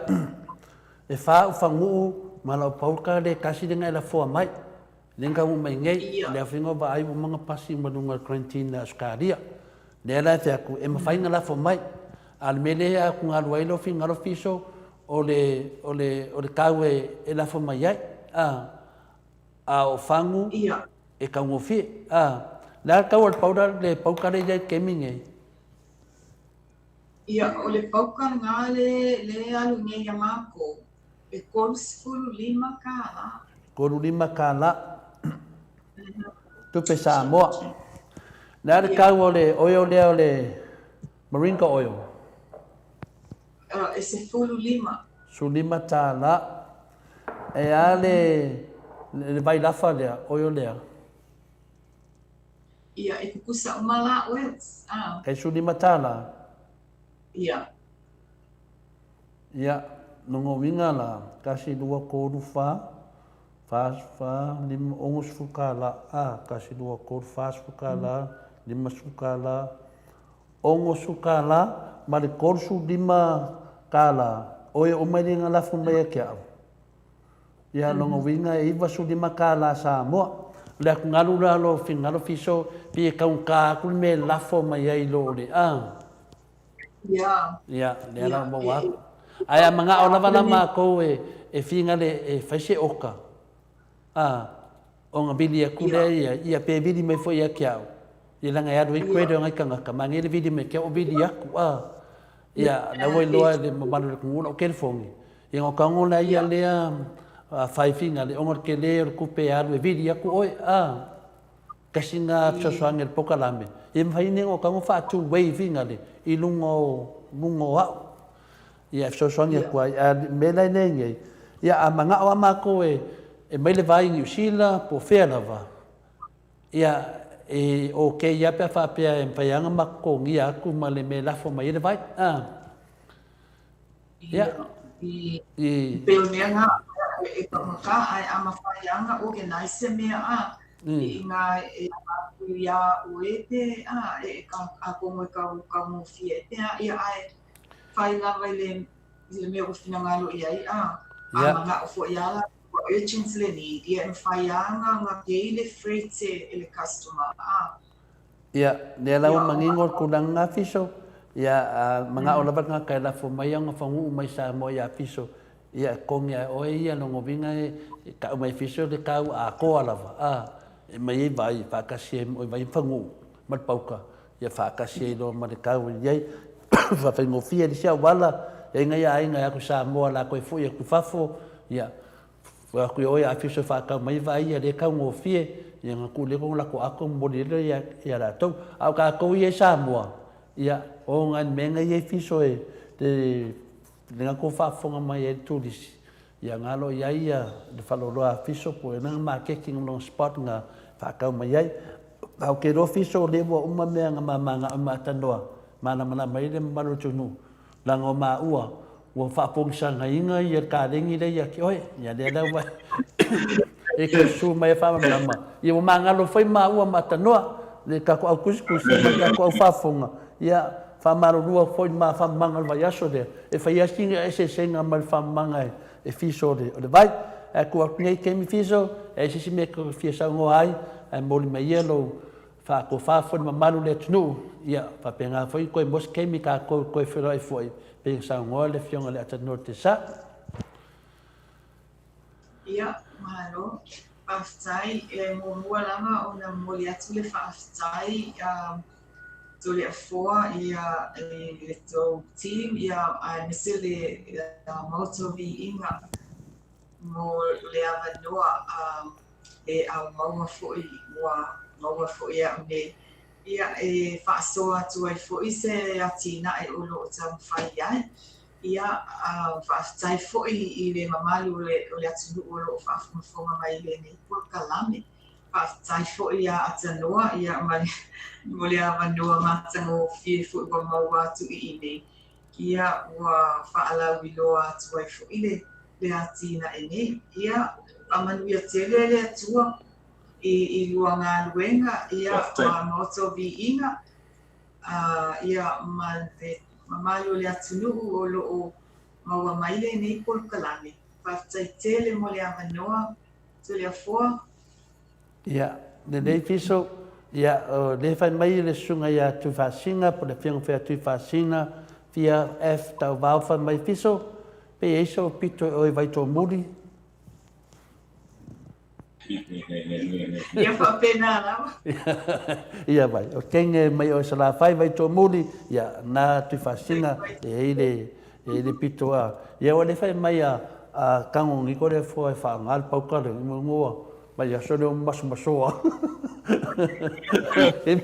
e fiwa sua se maso wale ko ye maso wa uma ke mo maso ya au ke pole ku fasinga vai a solea wa ano working o ko le fo ya nga maulunga nga mang fa tai tele la fa tai atanoa mo le fa na inga tato studio fa pena ona su mai ai ma mli mai to la fa le ya fiso mo ia fa mana maina ia tele o nei vai e se taua le wa esi mai va senga ia tau fiso ia fa le ai wa vai o malu ko ave ko ke e o mali ia kai kasela so masine me o ilo kingo ia fa pena na pena na le mo tato po kalame ia e de o malanga fa tai vi ia le lo fa malanga le tua o mo tato fula inga ia fa manuia le tua taleni fiso fa manuia le tua taleni to lo matua ma le tulanga lo ye o te ofo e te matua mamao ya ma uma tanoa ya leva va ia tu vina le e te la titi ya ma uma tanoa ma matua ma tanoa ia pe tulanga na fa monyanga na le tua ia e fa pena lava ma ne prove e o e o me fai ia ua foringa ba ia na mai le tua o foringa na le tua ia o fiso fa mamia tele le tua ia o e mano fa alo ia fa pe foi si so mangalo e ngadu ai fa tuina pele tua le tamai mal poto fa pena o na bawai pe vai la au ele ngata le sa il fo la lang il covid di lopo mo nai I tua yo tua maota mo tua lawa ele se me ki o ka covid ia terminei fa tai tele lava tato frai fo sistemi manuia lava ia te mo to le ia so fiso ia manuia lava le aso ia le to fa isso ia fa so fo ia le wa uma temi fiso la alta to pese le ia na so tu e tele mata pu ia fia tata no foi a tata no e tu sa foi na news for mai Samoa tato pese Mike fa mole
Ia leo tulai matato temi, leo atu 5 minute o na tā lea le tulai fitu i sini au se talia nei. Leo mai atu tātou whatatanuanga ma le talenga i le tula whalelii a tiso, taranaki, ia a le temi nei leo tātou foi tātou mta apu masani. Ia le tātou pasenga, ia whamai a kiliva mai lor tātou bai. Ia o le fisili sa me pe fia tau o le paukalea, ia o le tau o le paukalea, ia e tolu sulima tāla, ia a o isi oe o mai e whāle to te sila mai ai. Ia e tai furu lima tāla, no winga la, a tu i tupe Australia, fia sulima tāla, pe a ma se me riva tāla, se me whape ngā, pe o New Zealand foi, de winga la, e whai asinga ka ngō fia o kako oio ia, a tātou a kūlai kupe Samoa. Ia wākili la kupe kākoi whafu wākili anka ngofia a mesea Amerika. O te waai atu e sere ka maua aingo oio mbo kākoa tangata. Ia le manatu mawalunga. Ia le telefoni le afiso le fit tolu i walima tastasi. Ia e te bili ai i Samoa, a whape whengatalo vili Samoa. Ia po whea la tunu laulangi te vili mai ai. Ia na e text mai no le ia to le fo na vili to le fo ia no tang lo le fa so tai fiso ia na tana no sa o ale ia fiso I lunga no mela to le fo ia a ese ile te lele crede con ka ke le vili ta to Samoa ia pe so tai fo lunga ta to Facebook ia tu nang fa pena ia fiso lo ia fo na Facebook ko na tu se ia taranaki fiso pe sa wena taranaki mai le ia fiso taranaki mai le ia le swafa ina le o fiso ia o tato pokrami masani ia teminei la ele fesili le na sau fatala fatu atatanoa atatanoa fatalo fatu le ia olo te vai to pisi atatanoa e tanoa tato malo ia ia tato senga ia o le faletoi Paula Banks ia o le se feitau atu nei fesili ia tato senga fesili a Paula Banks fatalo fatu fiso faapelo fionga atanoa fesili a baby to le foa fesili atu le fionga ia atanoa pe mo I le tala tipi autonga vaia le faapea o le ngā wa umanga kalangoa faipule le HRPP o le a fase e kua ngalu le taitaisili ia to le EPA please pe mo ia teminei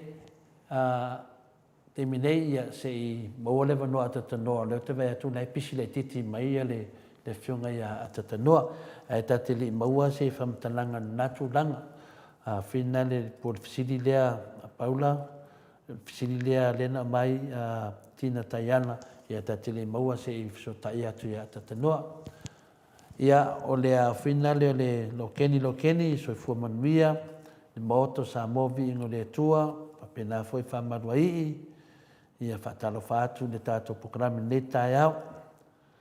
o Paulo Banks finito le fua ia fiso pe maua I Samoa le laula au le nā o le Maringa e whai mai ai le tātou oyo ia o le tali ia mo umma I Samoa ia na sili atu ia Paulo Banks ia me umma ia lumo to le fua ia me umma lava whai mai o I Samoa I tātou lava laula au ia papena foi whamaruai whaftaitele tina ia fiso mo le whasoa mai lona foi to mai mo le ngawaa e ala nei to ai ngā oyo ese e ao ngā mo tātou tangata ia whapea foi ma le soifua māloloina ia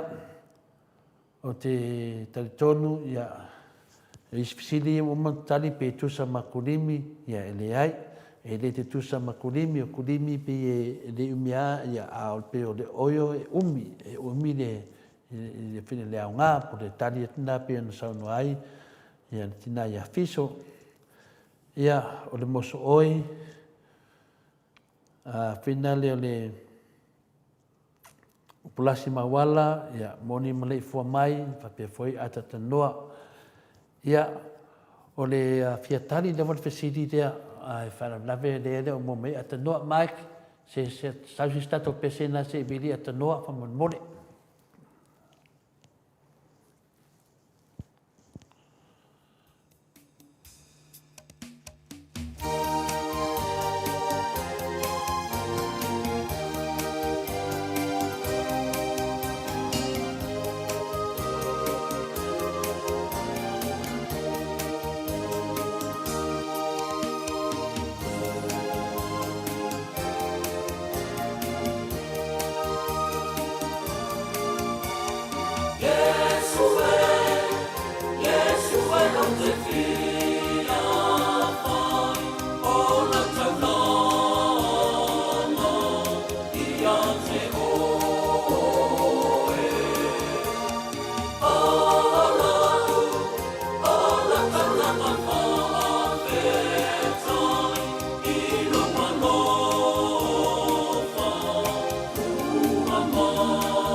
Tuna mai tato temi lea ua 1 minute ua te ele tu lai fitu. Lea ua toi motusia tato whiloinga ma le whiunga le atata noa te sā ia ono te loa lea wala toi whawhea watu le tula whale li i lana tāwale ia o te loa toi fo i mwile o te maro i lana nufoa ia pe o whatata nuanga na ia tato mawhtanga ni yaso ia o te tai tonu lava le nganga telena mta upu taua ia le fila e tato palmene mo e foi tele o e whaangari tato temi tato tanoai ia malo lava ia Miti Edwards ia malo e pisi lava ia ai tali mai pesidi ia malo tina ia o le nganga na malo foi ia o te lo miti ia le Samoa e oese holiday manei tele pa ia tu ia wata lunga Facebook ia tu titi so Australia vai tu po e mai o wata lunga vinga malo lava ia vai tu foi folo nga venga le tu mo se no ia siasi na ia inga ia fa pena fo ia tato te loa pe a tato ia po wa mai tato holiday ma amatanga tausanga ia leo to fo inisi nga venga ia to tele la vanga le tustusi mai nei temi ia te loa ia o tato ia sa lefto a e po leva yaso mo leva no tato te fitufa ai ia au fasino tuai mai tele le fionga le atata noa te sa ia o tele tato fisili ia au le lopo feme o latu el tato tustala isi keime su ka kuskala i Samoa ia tsekwe kam fayatu ia a faltoi ia aftai lava pun fatasi mai te o tama ia le vai funer vai luanga se pule ia malo fol soi fu manuia lo fionga tapa fasina to le fo fatasi forma tato pokalame at norte sa fatasi atu mato nei Hawaii ia ngalo lava ia tau Hawaii ia tasi mea ka ua Amerika o Hawaii lava na ia te loa ia tato Hawaii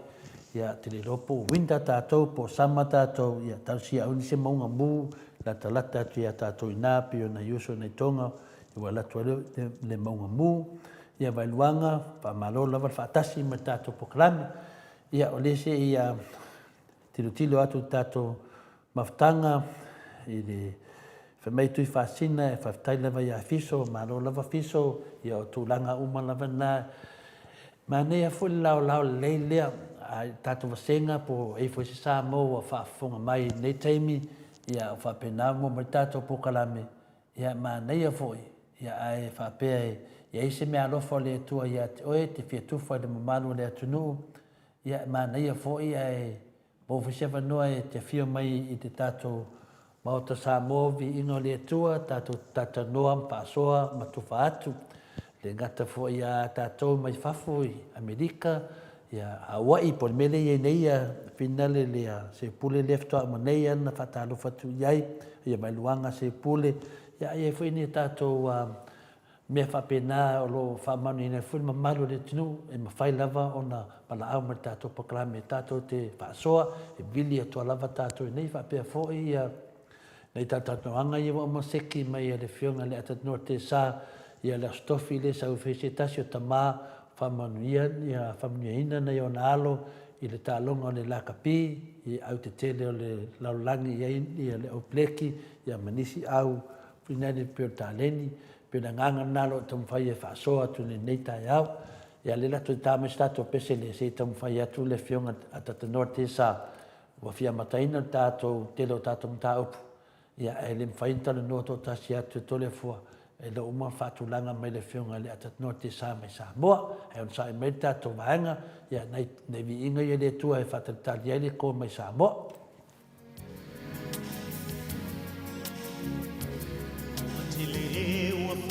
Mai wale ai so fia ai o Yesu ele ai se tasi na ai ai e oni tala fatuna o palongo ai o se mea moni u fali mai na ua I do ai le salamo ma e toi fo I mai lo so e se e mai le unga ua o mai le tani mai aua e mai o mai tato va ai if I longa want to wait no I no not to a feel mai e si ano matala mai sound you need ai pa valoro si awle pa mai mai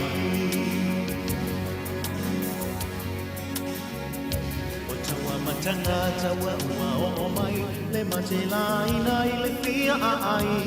o me pa mai ma fui e ma mai le I masani ai fa ai longa nai te kali tonu wai ui fai to alona to e fio mai le liu nei loi le atua salamo ma e to e mo mai lo so e si e mai le unga ua o mai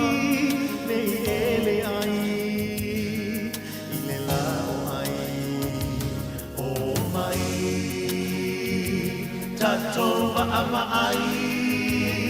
if I longa want to ai lo na to e a fio mai e mi si ano matala mai sound you need ai pa lo si ka fa mai mai malo si o fa mai mai malo si o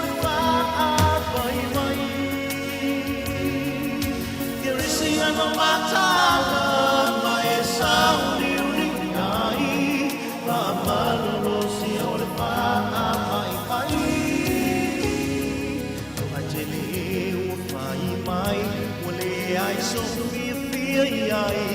o Yesu ele ai se tasi na ai ai na oni tala fatuna o pa alongo ai le o se mea moni o fa ali mai na wai no ai le salamo ma e to e fo mai lo uso e se e mai le uma mai ne tani mai aua e tuai o mai tato va ai if I longa want to ai lo na to e a fio mai Cristiano matala mai sound you need ai pa malo si au fa vai vai oh mai tato va mai if I don't know what to do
Pe mai le fionga ya pasta manuia Samuel le na fonina nei pese. Pe mai le fionga ya pasta manuia Samuel le pese fa malosi aua di fa fai. Ia o te manatu ia mai ya RJS ia vai ku doa ka ko le vai lafa musu do fa ka di ai. Ele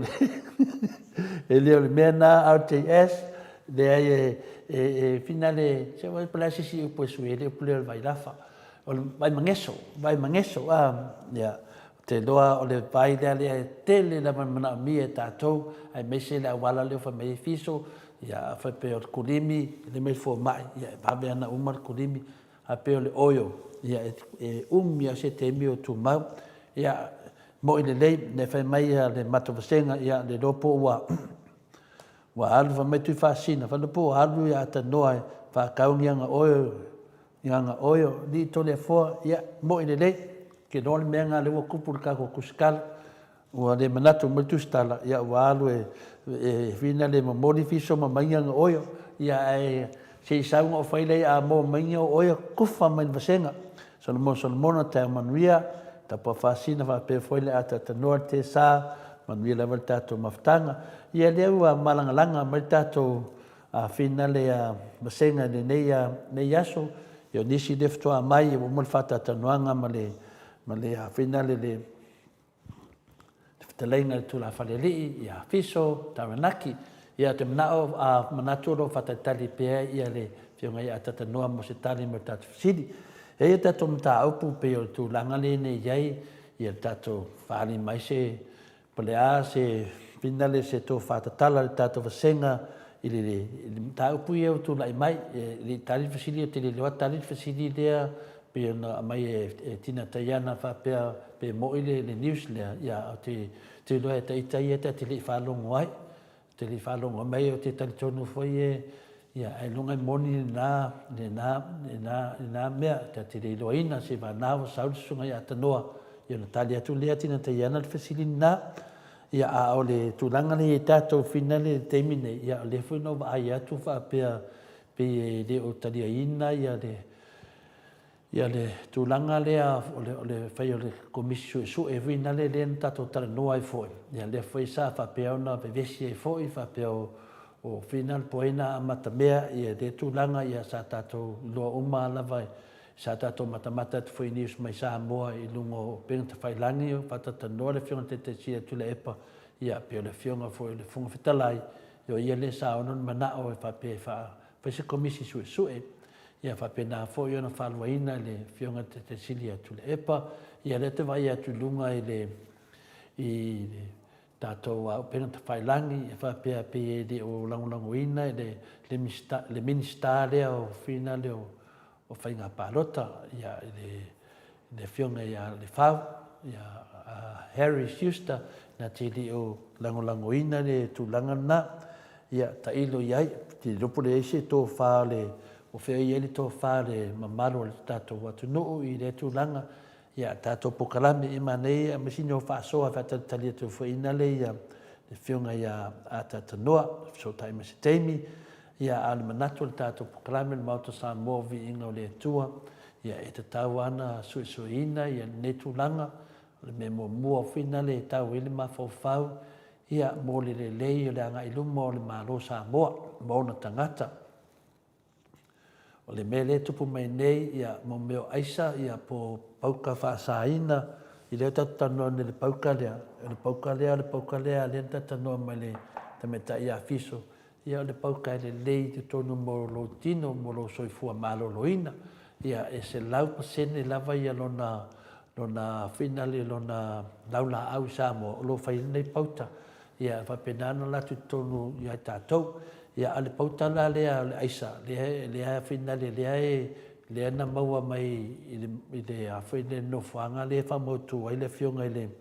na finale le atali o le funga fitalai o le tatou tunu il termine ia se pauka e longa na fai e Samoa ese ia atunu no mai ia alo ia tonu ni vai la au e ona famtaleina fo le fionga te sili atu le pa a lele ai kau mafai ke lele Longo vinga la wa e fia lele longo vinga la ia ka kovi ele i le malamlama ia le uma fa malama le fia te te sili atu le epa e fai singa makau kia ma e le ia le manatu da penalo tatou pokalame i le teimi nei ia e te talitonu lava tole fua e te tau ana fai se suenga ona o mafuaanga le lei lava mo le lei o tatou atunuu le ngata le soifua maloloina ia aua tele faafitau le tutupu mai ia ona nei pauka faasaina lea e tatau ana suʻesuʻe pe faafena oo mai tonu o le tatou atunuu ia apo ai foʻi o loo afia i tua i le afia nei pauka vae e le manino mai afiso o le pauka lea na fai Samoa ia laulaau lava tatou lelei mo tatou ale aisa lea lē tupu ma le mele ia e leʻi mai Samoa e ese ia mea naʻu mai ai e ao lana suʻesuʻe pe faafea ona sautonu le atunuu ia ma suʻesuʻe po ai lē aafia i tuaʻiwa e ia ia talitonuga ia o le ua mai le laolao o le tali lea mai le atua suʻesuʻe mea ia i le ua mai faaliali lava le atua i fina le luga lava le pito i luga o le saufaʻiga a Samoa i tonu o le palemeni o le alo o le foga fetalai a le maota ia le vaega faafai o le fast ia lea lau sau ai ia o le laolao lelei lea ia o lē musumusuina le agaga paia o le atua fai le mea saʻo fai le mea tonu fai le alofa le minista lea o faiga palota i le atunuu ia e lē seisi e finau ma kafe lai nei mataputulou le faafogaga le atunuu tatou te iloa lelei a faitau le a ma le e ma le i ma le o ma le u tatou te iloa foi faitau ia la mo mea o pauka faasaina ma pauka e lelei mo le atunuu lea lae mo le mauina le atunuu ma lou tatou iloa uma o lenei pauka ia po lenei aisa ia e lelei mo le atunuu i logoviga la e tatauna a kigu e i le faiga mālō le tulaʻi mai nei e suʻesuʻe le pauka lea suʻesuʻe po ai lea afia i tua o ai lea kili iva'iga o ai lea afia ai logoviga afai la e le mafaiga fai le mea lea logoviga la o le a fa'auau luga i le magaʻoga lai ai fa'auau pea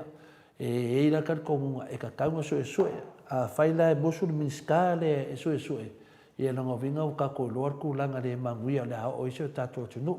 ae mese o ia o le minista o leoleo ia koe miniska o faiga paloka ia a lea afia o ke loa foʻi a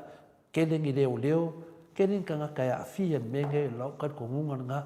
ia e seʻi fali mai sifinagalo le mamalu le atunuu e ala le tatou autusitusi ia tinatai ana le loa pouauu e atanoa kua umi foi o gaalu ia leai te loa e lē faapena ia atatanoa te sa ia o te loa pe o faletonu ma le tatou internet mai Samoa ia o pulasi mauala ia le vave o news o kipi o tagavaia faasaga i le HRPP ae fiu e Mike, se me stato pesena, please.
Taina mamaki o te doa ia pamarua tatou pese leo fungaina le fionga ia patele yon pale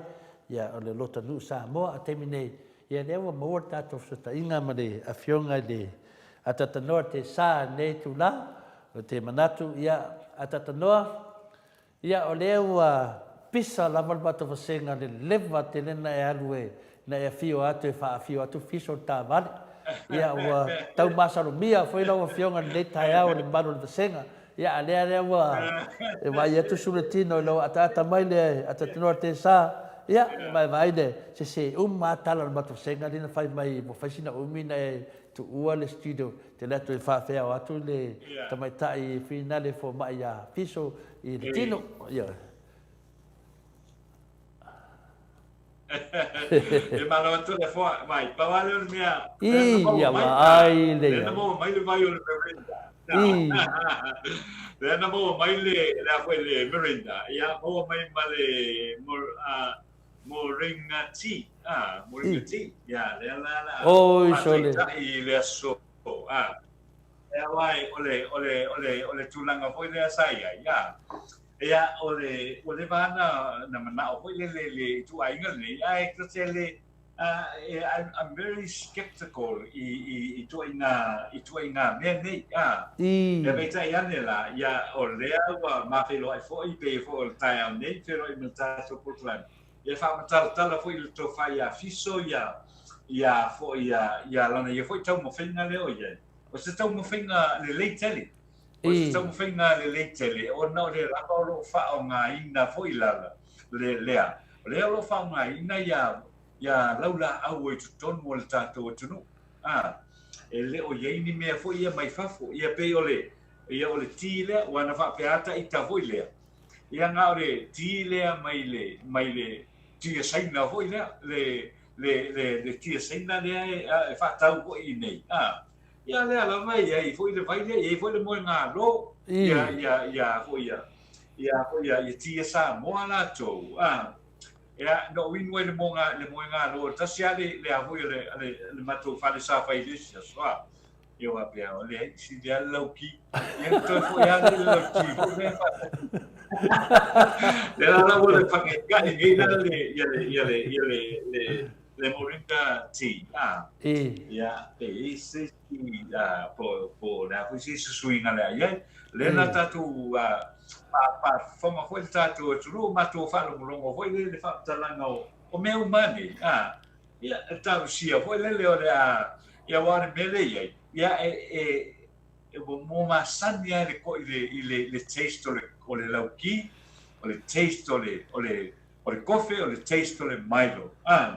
ai era nisi me ese mai foi le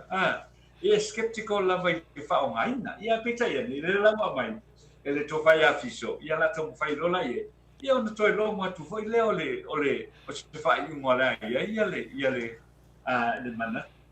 ia ngale ma meio o foi mai to fai afiso ia ngale lua la mena na va to fiso ia oi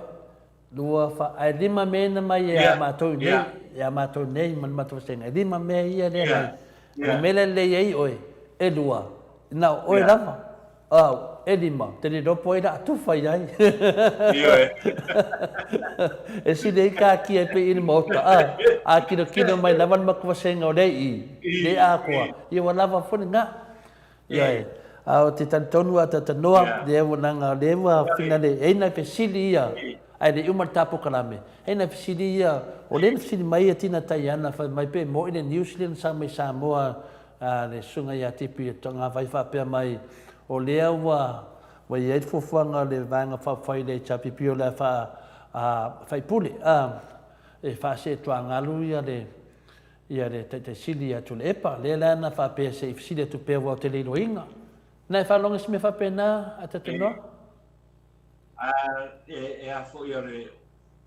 Iei nai tangata fo i ore vanga whapufai e le chapipi sa o talanoa iai. Tasta no fa sam sta no ale tu e le tulanga lea. Pe yei pe mo ile fa talanga lea. Ya o le tai e le mo. Ya. O tali na le. Ya no fa fo mai. Se me fa pena o. Io. Le ai se me fa pena o fu ele. Ele vai no fa ku fai. O vai no fa ku fai el temile HRPP. Pe ana la tu sa no o lo ma losi ma mo tu il tetto numa. For i tai pea ia le sunga ia tui le epa. Ia until lava wa for i wa yeso na mana tu foi lea ia for i whase e se ma le te inga le vaenga. Ona e tele ngā lue. O whapena pea ona whia mai pea. Ma tele fasili. Ia le awhionga for i le te sili. Ia ele te inga o le atunu, ai le o ele wha maania ripoti. Ia pe ona sala lau mei le tūlanga le nā. Ia wai, ia le pe o fitu skuluono ia tausanga o. Ia o le toe ina. Ia, ai il mea ia lau te, ia ufo ia malau mori mau i tole foa. Fitu skuluono tausanga, a o le matuama ai o le whai, ai la iei o le, se i vai ane fo i le atunu. O le matuama ai ia o le ole memory ma le toi aluanga i tua wa tala no ia tu lepa e toi alua le tala no atu lepa mai ai le matanga le HRPP o tu sa le ma le fasu mo tu puto sanga talwa io per me na po le a fo e finta ai na tentonuina ona e walesi o lesi ona sulima o ngalo mea ngalo ia mea ale o le fitu skuluono la ma tua shapa le a foi le memory o le toina e me la na foi le o le foi vai le na ia al vanga fa pu fai e le fa ma ia le poti o lo fai nei foi le tu sai ma le fa mo foi o le foi le suma ia tu le epa ia pe ia ona ta se sa o mai sa o mai fa mai ia ko pe kesa sa o mai fa mai ia ko pe tesa ia no e siri po a mai ia fa ngaso longo o la tu fo nga ma la tu por kalan ia ai o tela ngona fo ia mo se ta tu o no ile so sai toi ia no tra siri fo ile ia mau mai e na le tani ato ala go o a fo o li poti le nei o mata foi ona toe whaalongo ia tātou ia tātou tunu i Samone ia la fo atu ia fo i Australia malo paftai atu le poa ia malo ia ale batu se manatu e tu sa lewa e talia noa ia le fai mai ia la carona o le media e le aima se pisa e mai e na o mea lava le HRPP e fie whasalau i taimi maaso ia mo i nei, pe o mena le sa tau whai tu whapalengi tato media, a fie la tau e whasalau me le HRPP, ia fie foi tato e whasalau atu ia la tau foi me to tino. Ia, o pulasi mawala, pei lava o le nau a u le tino le fionga ia tanoa i le oio, whamamone mānei a whai mai se tātou ora wā o le mai e tolu wasenga. Wa ila mai o fōringa. Ia te mo ovara li ila le tai awa tatanoa. Leo po oma, ka mai o pulasi mawala, pei lava o le nau a u le tino o le fionga ia tanoa i le oio. ia fa mai lo tu fasina ia va ai wa shiny mai fo ringo atanoa longo vinga o lai o lai ele fuli o ngau ia o le mena le atanoa masa no mia le umi na tu ua le studio wa masa so ale loa la te alu mai o vai na te alu mai fa mai ai o te tali tonu foi o se lao le lea fa li ele me moni pe fai e tau nuu se tūlanga ona o lo fisini a pere tūlanga i rei le whainga palo ta tele lea fo i ua wha luaina le whainga palo ta muli nei i al finangalo na wha malua ii o e ao ngā lava o na whaise su enga o le melena mawai aisa i le tali o le whunga fitalai e ao ngā lava o na le masalo mia le mea na tupu le whainga palota tina taiana ia tolefoa ia mamei e tina tolefoa ma ngai ale mai uma o ye di ma e fai a koa ke me kas ya le leti na le la fa tonu uma ia tulanga na o le pesili la finalea atata noa ese la ta fa no noa e tulanga ne ia mela ia te popole tele ma ta fa no noa ale a fai nei la ta to tele ta ma fai fa matala tu la mene ia o le AVCC e le mamaro le tunu whawhonga le tunu ia o le ai o le manaia foi o le whatupuina pea ma whatupula ia tatu vasenga a tonu e loa i le mamaro le tunu fua le mele o tupu mai Samoa i le mele o le ave o tala se o le ia ave tala sao ia le lawa e sao noa mai nei atata noa ia ele ia se mea whapena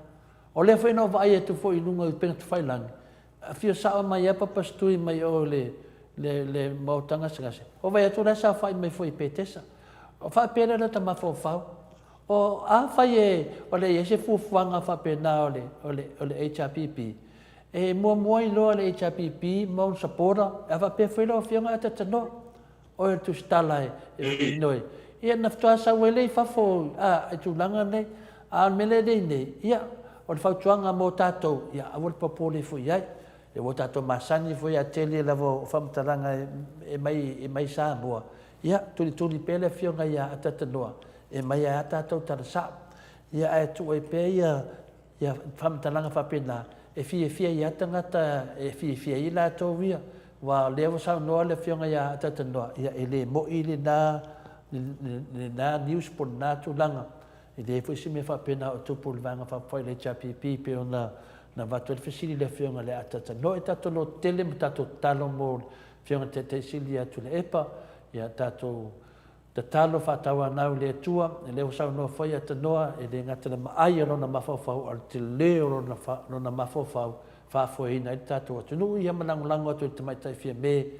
te mai tai palemia ia fia me mo te minei ia ta te lofa tu i te mai tai pale mio ta le lopu ai te ta ia tatu atu no o me moni na mal fa maoni tuli level ai tangata ia ia ngalo ia lato a o na ngoto le Samoa ia ngoto mata to ia le fisili na ta no fa tai mo tani malama leo malama na tulanga ia amata me o e nisi me a un tato tata no ai mo le mo tata mi ata no tu me ia no fulfuleni matasenga ia malo whaftai tole a foa ia sesio tala vo i lea o lea i le matanga luenga lea o le matanga luenga o whamsinonga mga luenga whamsinonga lea o lo iei li poti fo i lea o ta fia umanga luenga fo i le fo i le matanga luenga ngā luenga fo i efeso ta i ma mata upu i o lo whapena ona whonga ina le matanga luenga o ele foi le whamsinonga o whanua maswafa e ua watu e se whanua e tau fia i ngā luenga umana se i maea o na iloina fo i lea ele loia silia le mā lo ia le tūlanga fo i le ua i ai misa vaenga lea fo i le ua na ngai atua ia le loia silia le malo tau fia le mata upuli nei o na le tautonunga le loia silia le malo e se le topi le kopi na pasia le palimeni e se le kopi fo ile na ave e saini fo ile le ao le malo e se kopi na lua ia o le tulanga na le wa fai e lo le polo inga le famsinoma matanga wenga o famsinoma ia ngā wenga fo ie feso tai fo ile male ofisa lea ia po le fa'amasinoga o fanua ma suafa ia se'i mai ona faia ia le iloiloga lea ia e le o i le tulaga lenā e lea o lo'o aiai e fia maua la le tulaga lenā ia au te leiloa e le o tāua mai fo'i po afea se aso po le ale umi o le aiai ia le tagataga'i lea le tamaita'i lo ia sili i le tau whauingaina o vaenga lea. Ia wai le peo na Samoa ia tui le epa. Ia i temi mua atu. E le o iai. Ia se le o iai se wha le tonu. E le o iai se wha le tonu. Pe le ai fo i se mea e tupu mai fo i le papea wa e whese se ai ai. Ia kopi ia lua. O le tulafono ia lea na whai. Ia wale tātou te iloa umalawa, ia o le mafuanga o le vaenga lea. O le mafuanga o le vaenga lea na tūla i mai. Ia na tūla i mai i na ua tau mawhai ia minsta o whamasinonga. E tāo fia ia le whiri e ina o le Pelestene lango o le whamasinonga. Pe o le tūlanga le nā lea sa na mata mai e na tupu mai e le vesi ia te ia oso mai lo man me leva mai ese ia tu la fono le ua fa foi ina i nei ia le foi ia le matanga venga le i le vana le o le famsinongo o fanua maswafa ia pila o le tulanga le na ia o le ua ave fesili ia i le tamaita i lo yesi ia po a fea ia foi se aso foi le la mai le foi le sai di ringa wai de mo fai no tu mau e pe fa pea ia le tau fio nga gwenga fo ia le e fiso tai male famsinongo fo no me soafa wai le o se di lo ile terro mata o pu lo fa pea na ilo ina e le famsinongo fo no me soafa ia le la to e so fa la batu ia le sai di ringa le o fai le tamaitai lo i sili ia tonu la mole mo mai se fa pula no le vaenga le na ia se sili foi o tu atu ia i tamaitai lo i sili ia tawi matau puia ia o sina ripoti pu atu na mole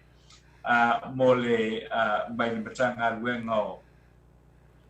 o ai foi o le matanga luenga foi le o famsinonga i le vaenga le o famsinonga mo o fanua maswafa o le tātou.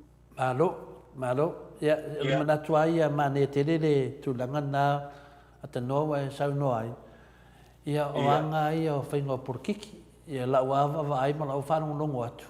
Ia o le ai kako ke a ngai me manguele tunu. Ia iri manguele tunu ia me kaumwhai ai la kou ke mingai. Whapea, Emanuele tunu ul tato valele lea iai, Emanuele tato tunu ul to mai tato valele. Ele Emanuele tato tunu ul mele o le saidi ili masei. Ele o manta tien sau noale fionga te sili i se tasi foi o whatata noanga. O le tulafono alea na finanen to fiai le fionga i le finale ya bui, le fionga ya bui lea neo sen le tulanga le to fia i na levo malanga le fionga le presidente ia po le famsin sile Samoa le na to fia i bui o le tula fono anatas le to fia fo le fionga le portalenga fo ia fai malom tu mua ia le la to te do me fa por kikia nei mea finale e le ai lava se manui o le tato atunu e mawal mena ai mawal manui o le tato atunu pe a ngai le loia siri ma le tato fai ngā malo e su e traksi e maua mai i le atali i o le funga fitalai e manui e le tato atunu e tele i lo le mea lea wao nei mea umata tanoa e le ngata le tau ma se teimi o le matua mai mau o le teimi ma alu i mawhau le malo tunu ai ngalo ai le mea lea sini tā ua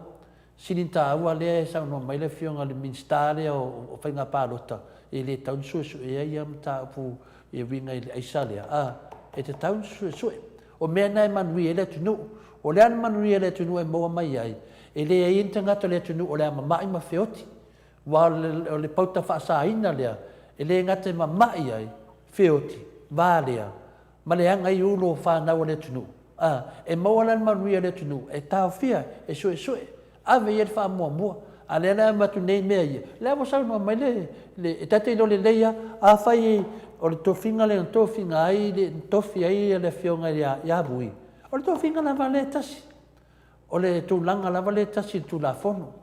a le na uta vai tu nei ia pi e toso loa batu ai ma fa le tu me fa por que ata no batu ai ma fa le tu ai ta tia me manui e ta tu no per tali tu nai le la tu ta tu nis non luata no ma lo fa stai le guarda in ale e a fo e a titilo ye le tu langa le misa me yo fala au fa sain o tu ana o le perena es ne ta u e la usa no ngal ta o le meia to le fo wai o le vaina lea e fōringa mai e ta o pe mama fōringa mai e ta o mama ia lea na o le na whaile mana au le fionga i le afo i le whonga whetala i le whono e sue ia me nei ai oso mai o i le afo i le minsta o leo whai mai ele ai ele sauna vai esse suenga a le ana sa no le ama sa no mani no le fionga ele prestene o le tai ele fonga fetala e fai esse suenga le o mana to fa lua to ele fionga ia ele suma ia tu epa so o tele o mana la ele tulanga lea wa manatu ai le minsta o leo e o fai su suena al mene sta un taua e mata u le tasi le masina le o matu nei don o so fai nga leo na fai ai mau mai o a fo yo e mau mai ya o vai la o fala o fasaina ne o le amisa na le emethamen le o tato lo nei le mata ki o le a fo yo o le ya o lea vai la au fasai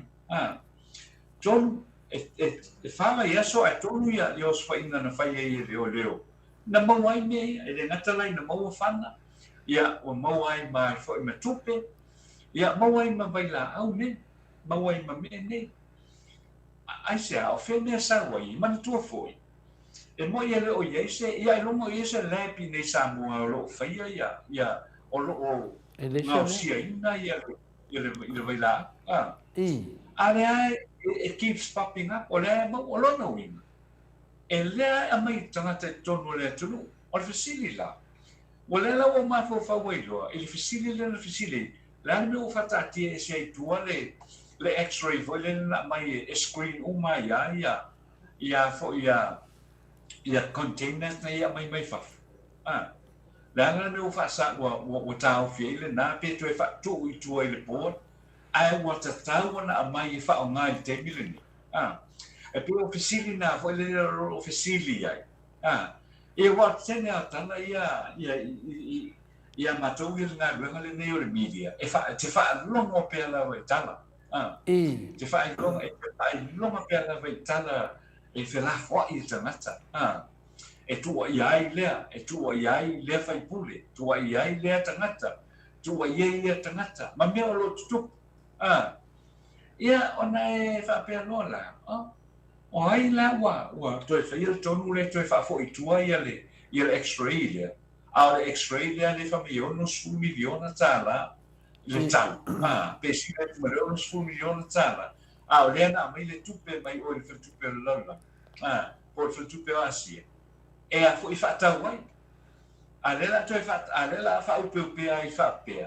a le me wo leven na sa wona mai fa nga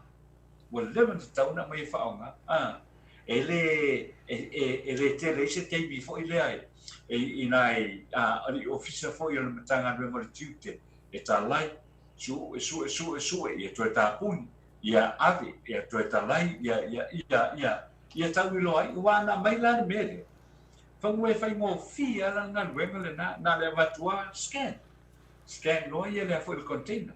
e lese o meu o tenia lo ai tau le mai al container e me le to mui pela o le mena e matua fai longa fasilia la le melea o le tongo whainga awan i whaia se komisi sue i le iai o vai la whana o whaasaina i wai le o pō ase dilo vai tele so o mai ai manu fau ia so o mai ai ma i whato ia no whanga na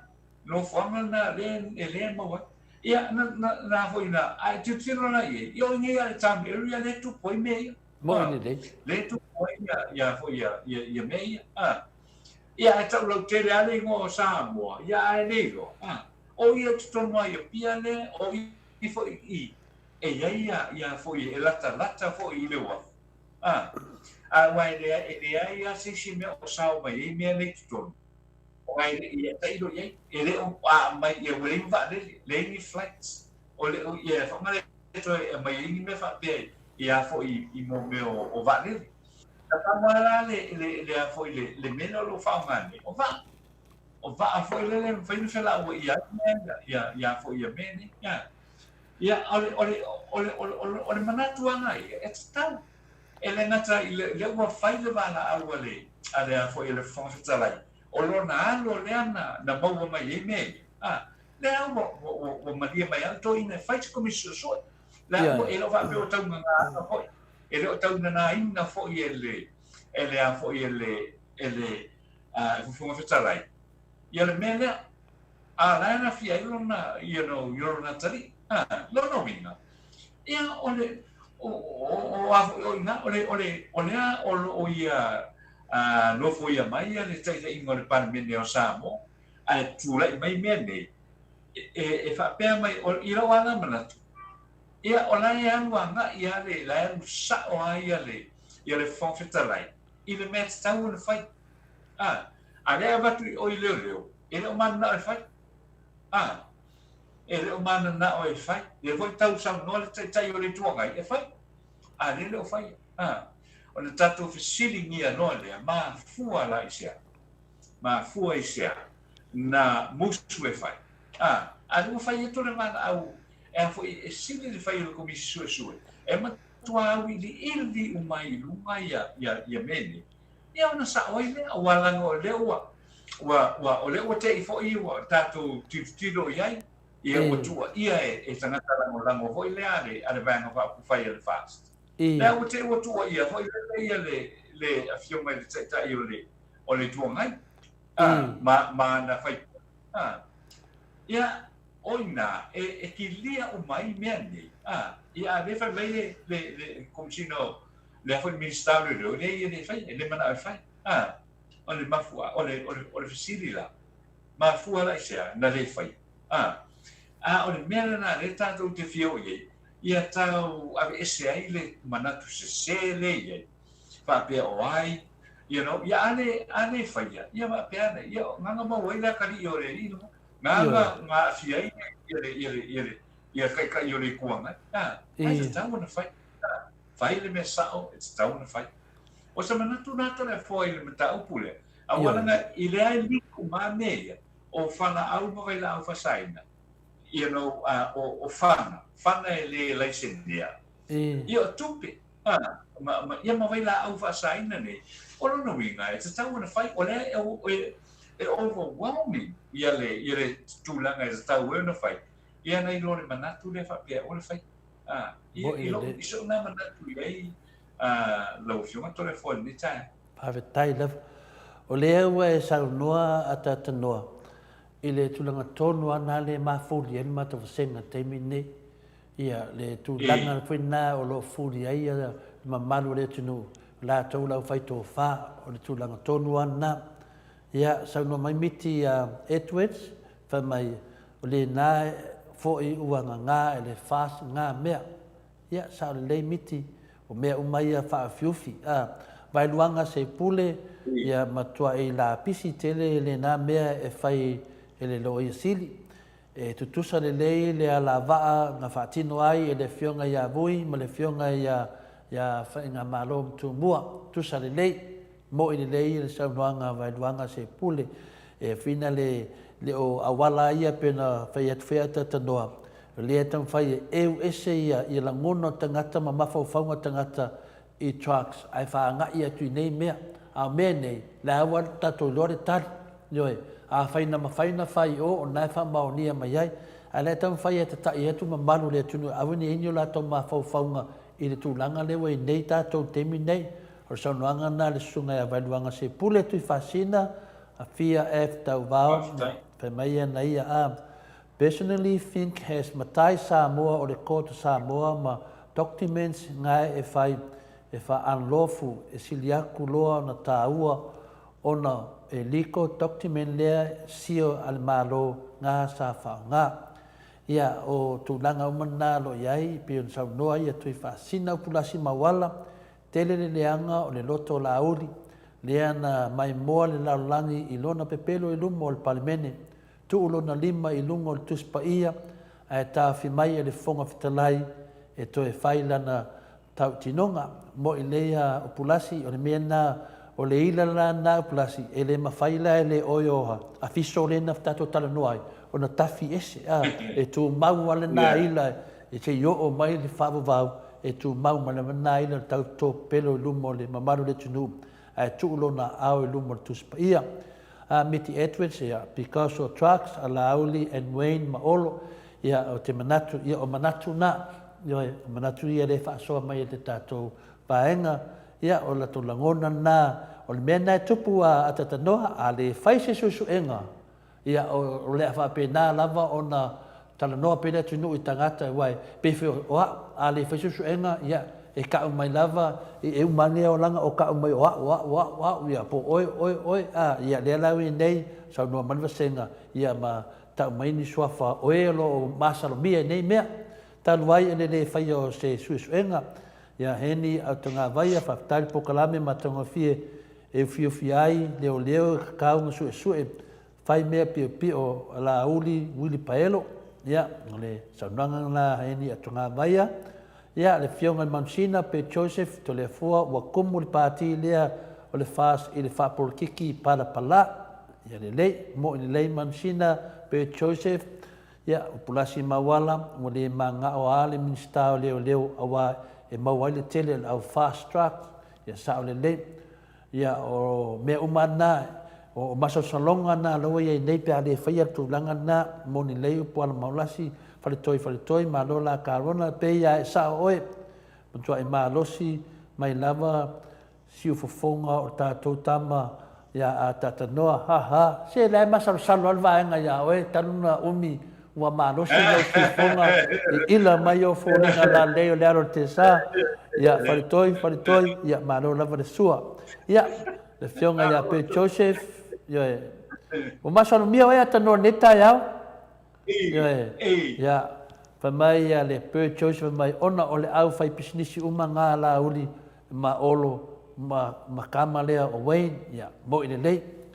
Miti Edwards se ua pepelo uma ngā o se ua pepelo uma ngā ale fas ia te loa o tūlanga na whamanua hii po o a fea po o a foi nā mea whapolkiki ua tāwhia i fua whamisnonga whanua ma swafa ai foi u whapea sa iai ni mea pio na whai le taima le HRPP se pei lava o le ao ioe mo i le whamaruai vai luanga se pule o ngai whai e le fufonga whetalai le upu foi lele e tongi le moa e u le afa ia pio tūlanga na vai luanga se pule o le mea whina le tau maso salomia le tai fono ia le fono le atunu tui whasina Yes, atanoa sa lei agreed with speaker me sili o review mai le decision a le speaker o whamaliainga longa mawhawhau ai o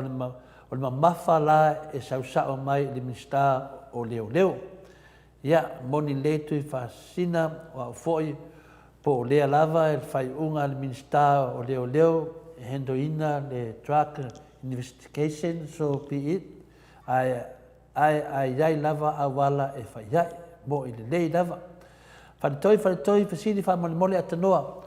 ua tele mau komisi sue misela, valele, tulafono le atano, drugs, ai ua whaatino nei mau komisi whamole ia o le tali e whamoa rea ma se meo whakingoa. Ia o le tulanga na whanitoi, whasini na whanitoi atanoa, whamaipu ua whaatanuina ia nei mau komisi sue e elmi sela, komisi o le valele, kulafongo le akungu, pauka whasainga, ia whamole atanoa. Ua whakaungu e ngā me pele ai. Whaktai ato le wha e le i whaataunuina. Ia. Ia le maenga le kere o i loa kai. Ia whangaso longa. Fo i leo ngā ngale ale kapeneta. Ia po tiro e umane o wai o fo i komisio le misela. Ia le fo i nufa mai e whail komisio sue. Ia le ala mai le o il mātou tere i whaalongoa. Ua whai mese whaasalalau. Ia o le a whai e le komisio sue. Ia o le misela, ia o misela le na tupu le tausanga atu o le tua. Ia le i whai alama, ia o le tūlanga lana nā. Ele i whātaunuina ia foi ia se komisi sue. Ia pe ia o tala noa, o le komisi sue lea ua tangisia. E le taimile nei, o le komisi sue, ia ona o a foi ona o waila au mo whala au whaasaina lea na maua mai le. Lena mau ai ma le alo lea o le fionga i le i te whono le pāmeni. Ia alona winga, you know, a tala noa i komisi sue. E te tau anu whaatau no. Ai le o le tala noa, ai le whaia. Ai le whaia. Awai e le whai ngō fia fo i le pāmeni le a fo i le manao i po le starsanga e whai le komisi sue, especially o lesi vaenga le o le tawhatoru o le pāmeni. Le si vaenga le o tafutolu o tātou whainga malo o pāmene. I o ina se i siri fo i le o le o talo sanga ia le fufonga whetalai o le pāmene. Le tolu ia le tafutolu o le tātou malo o Samoa. Le ua request na ia le o sao no mai le minstao o ai fo i o leo. Ia e le whaia se a fo i se le fai as komisi sue ia le talo sanga atu i o le whaururunga o le pāmene a Samoa. E ka kaulanga kari le atanoa. Pe la kaunga kari le palemia. Kaulanga kari le palemia le kuranga lea. O le tūlanga sa na te tau na iai tali le fionga i le fo le palemia. Ia i le vaenga lea, o le ua fai ua sanoa ia le whaururunga o le si o le tawhatonu lea o le whainga malo. E te tau ala na tani, ia ia te tai o le executive o le whainga malo o le tātou o tunu uile. I le vaenga le ua tā uai, ia le se suenga le te tau na whai, ia ta ilo iai. Ta ilo iai i tūlanga whapea, ia au te langona, ia wai. E a fo i o le asau se taimi au na tātou ilo tonu wane o le sa o mene, o lisi amea. O lisi a meo tua inga ia e whai anga i tangata. O tua inga ia e whai anga i tangata i mata upu nei. A whai se komisi sue, o ki lia u matangata. Ki lia u matangata. Ai lo le mele o le whai mai e lea. E tata tau na whai. Ia lo no, inga la peo le sa no to le fo, ia la wha pena o na. Ma whau pea tangata. O i o leila o le kiuti rawa la le rile. Ia, o se manatu whapena to le fo. Ia, lewa tali atu a tatanoa a whina lea patoi. Ia, e le ai a ma se mea o nā mea o susu ea. Ngā o ngā whaalangi o le vao, a rea ma se mea. Pe ia o forfolanga ia na whai, forfolanga i le milionga, le ai se mea. Sa kau susu ngā mea, le ai se mea. Forfolanga ne lua se lau afe, ia e sauinga, ia whamai, ia o le se mea, e koe saurusi kemi, e ku malo pe sfulmo kupu raua umongu skala, e ai whawhea isi ku malo o forfolanga le kaungu, e le o kaungu me umanga le kadia ku ngā whina le wharitoi, ia RJS, e le o se kemi, e le o se kamai pio lea o iai le kākua gu, Atanua, o le finangalo ngā le sunga ia RGS, e ke le pio. No winga o le pio pe whapea. Ar mele ngai e le singa mai pio, o runga e pio whapea. Miti Edwards, ia Atanua matole a fua. Yeah, let's keep talking about the trucks and the kids. I vai tele, tātou pokalami, e sue le talamoni. Ia lea lama fi nau man matawasenga Tatanoa, e le mapu le lako taumawhai, i le mea na mani liwa i tamaiti e tōlua. A whai lawa le sue ea le misila. Ia li liu moilo e ngā, si usu e lea mea. Au se mea fo e sue e se kau sue ea whamanmoli. I le ngau le langi e le sue. Ia a whapela tu langa Tanoa, e miti au te pole, le la sue e a Tanoa mato le fōr tu langa na. La karona e iai lava le, la karona, pe oso tuai, ia sunga e la karona, e iai lava tatonunga ana whaapea lava e tuto tasi le whai unga al palemia ma le whongwhitalai, ma minsta le kapeneta a tonu e manuia ma le Samoa, ai ona o laoni o lona fili tu le epa tu la epa pule lauli pati ia tonu na ona le mea ia e mafuaina langa fina ngalo le tunu o le fai o mea sao o le lopo feo wa alu tato skena na ia a le mo mai tato pauka whaasainga, ia tasi ala wala sau i te tonu, ia tato ilo uma e sau lalo i waalalo, wa sanunga waalele ato me maua. Tai lua whalimana fia tangata ua tau a matalana pepelo e mafuta i le tangata ua loa ma matua ni lana pepelo. A wo le tangata al pepelo ma le tangata pepelo e i ulava i na pepelo. Ia tatonunga na o le afina le a tai lua whalimana, e malor whaasoa, o mea nawa nana le tato te vai atu ai tai nei temi, ia tui whasina, ia whamai ia. I don't know, ia Samoa malatou a suenga, o la au whaasaina, ia pauta whaasaina, i leo nama ia tui whasinga po lea ko i ngā prosese, iai prosese mea tatou malo pipo, ia tui whasina, ia o le fesili whina le Tanoa matole a fōa, e le lopo po ame sue o ame le sue ia ua whina le o whamanuai ia whamai tele lava mea ua o te fia malamlama ai Tanoa, e winga i se o tātou atunu, ona o le tele o mea pio ma mea se wa tula i mai, ia pe isi o tātou atunu, wa e nofo atu lava i New Zealand nei, ai le ngalo lava se o tātou atunu pele o Samoa, ia tūlanga nā whamanuai. Ia sa wale whalava au, o tō tele o le fās, ua fōringa mai wa whaina uma lava i le aisa. O le mista foi o leo tasi le nā o te loa o lo ia langolongo ina, le aua lava le whaia se komisi sue, wa ai atu i le māro. So le o fina ngalo le matawasenga a Tatanoa e se le moni ma whamaoni. Tai lava le e longa mo moen matawasenga i le kaufika inga o le mea e manuia sio tātou atunu. E toa tele lava le whase fōringa mai wa whaina uma lava i le aisa o le mista foi o leo tasi le nā o te loa o loo ia langolongo ina awa awa le whaia se komisi sue vai atu le mālo a tātou o le mālo aisa. Mo i lea suwa le whalava au. Ia tui whasina le to me whuilisina le aise mea whina le intervene ai le pale mia o le ao ngā laia o le minsta o leo tangana la o Samoa e ku le so le PM i whai unga whai minsta malo. Le ala mau mai tui whasina tonu atu langa le o le pale mia e te tauna whai unga whapea e tauna paisana saunoanga whapea na a lewa ka umengei o langa miska no vinga pe fordinga me maulunga miska il palemia pe fordinga mai fa pe ngai mele tu putato maro temine pe o palemia sa moena lo ia Tanoa ia al miska fa ko anga lunga i miska leo la kiki foi lalo miska va lele lunga i Ia o le simiska o pisigisi lunga i.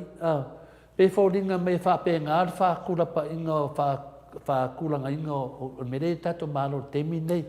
E nei mo i elisa nuanga lea tui whasina. Iese, ia dewa e se foi le mere sa o isunga iese. Pe ia wakaunga e alu le. Pe au kaunga alu sunga iese le waloa. Se i kua iese le waloa.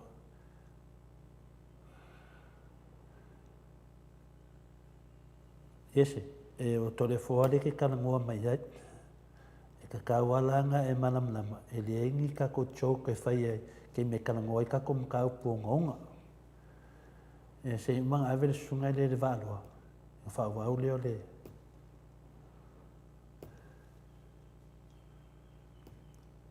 Ia,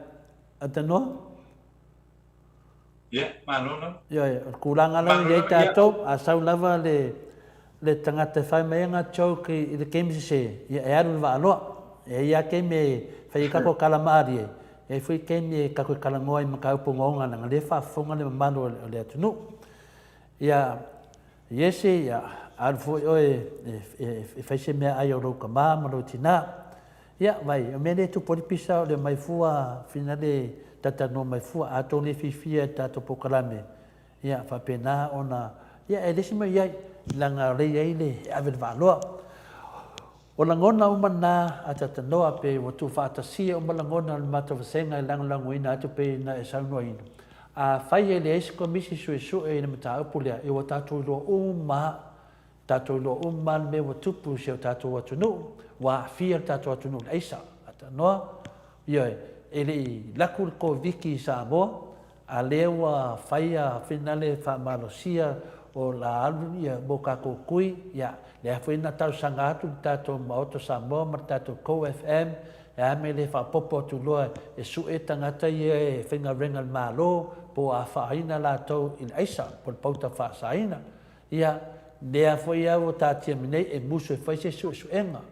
ia ai tato te loa le tusi fo mato vasenga ia pe fo i o lo saunanga ata tanoa ia or palemia i le whanga fitalai o le whangwhitalai i le whamsinonga, Plestene o le whamsinonga,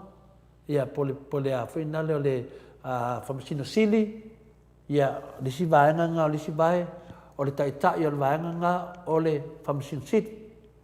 ia le si ngā vae, ia ma whamasingo, ia ma ama, ia o le whangwhitalai, ia ma le whono le tunu o le palemene, ia i lava ia sui o le tumalo, o sui o nuu taitasi mai tumalo, ia o le lataitai, o le whonwhitalai. O le a whinale o le vaengale o le kapeneta, o le lataitai, o le panemia, fia me, ia mana mista ma wharurunga. Ia lea laua mai le whinale le saunuanga le taitai o le vaengale o le panemene. Ia e le tari mai lalo le mista, e tan saununga, ala whaalualo. Ala whaalualo, mea tonu ana le tu ai le tala lea, se le lopo ai tato panemia. Longa winga pe fōringa mai o tātou palemia, o le kasidea miska o le auke loa, o le kako palemia nga. Ia, o le waka vaengi, e le kasi se mea mesa i leo, se muka le manama. E sa o le leia mea e whai mai rea ka ngaka i runga le kako pokalame. Wa le loa e whina le po ai kako ki whaalongo ai ata tanoa. Wa le whai mai nei, a whai o le skena lea, i se su e po ai le ngafi ngau e vese le skena lea. O le mea tonu a te tanoa, e wha apu ai,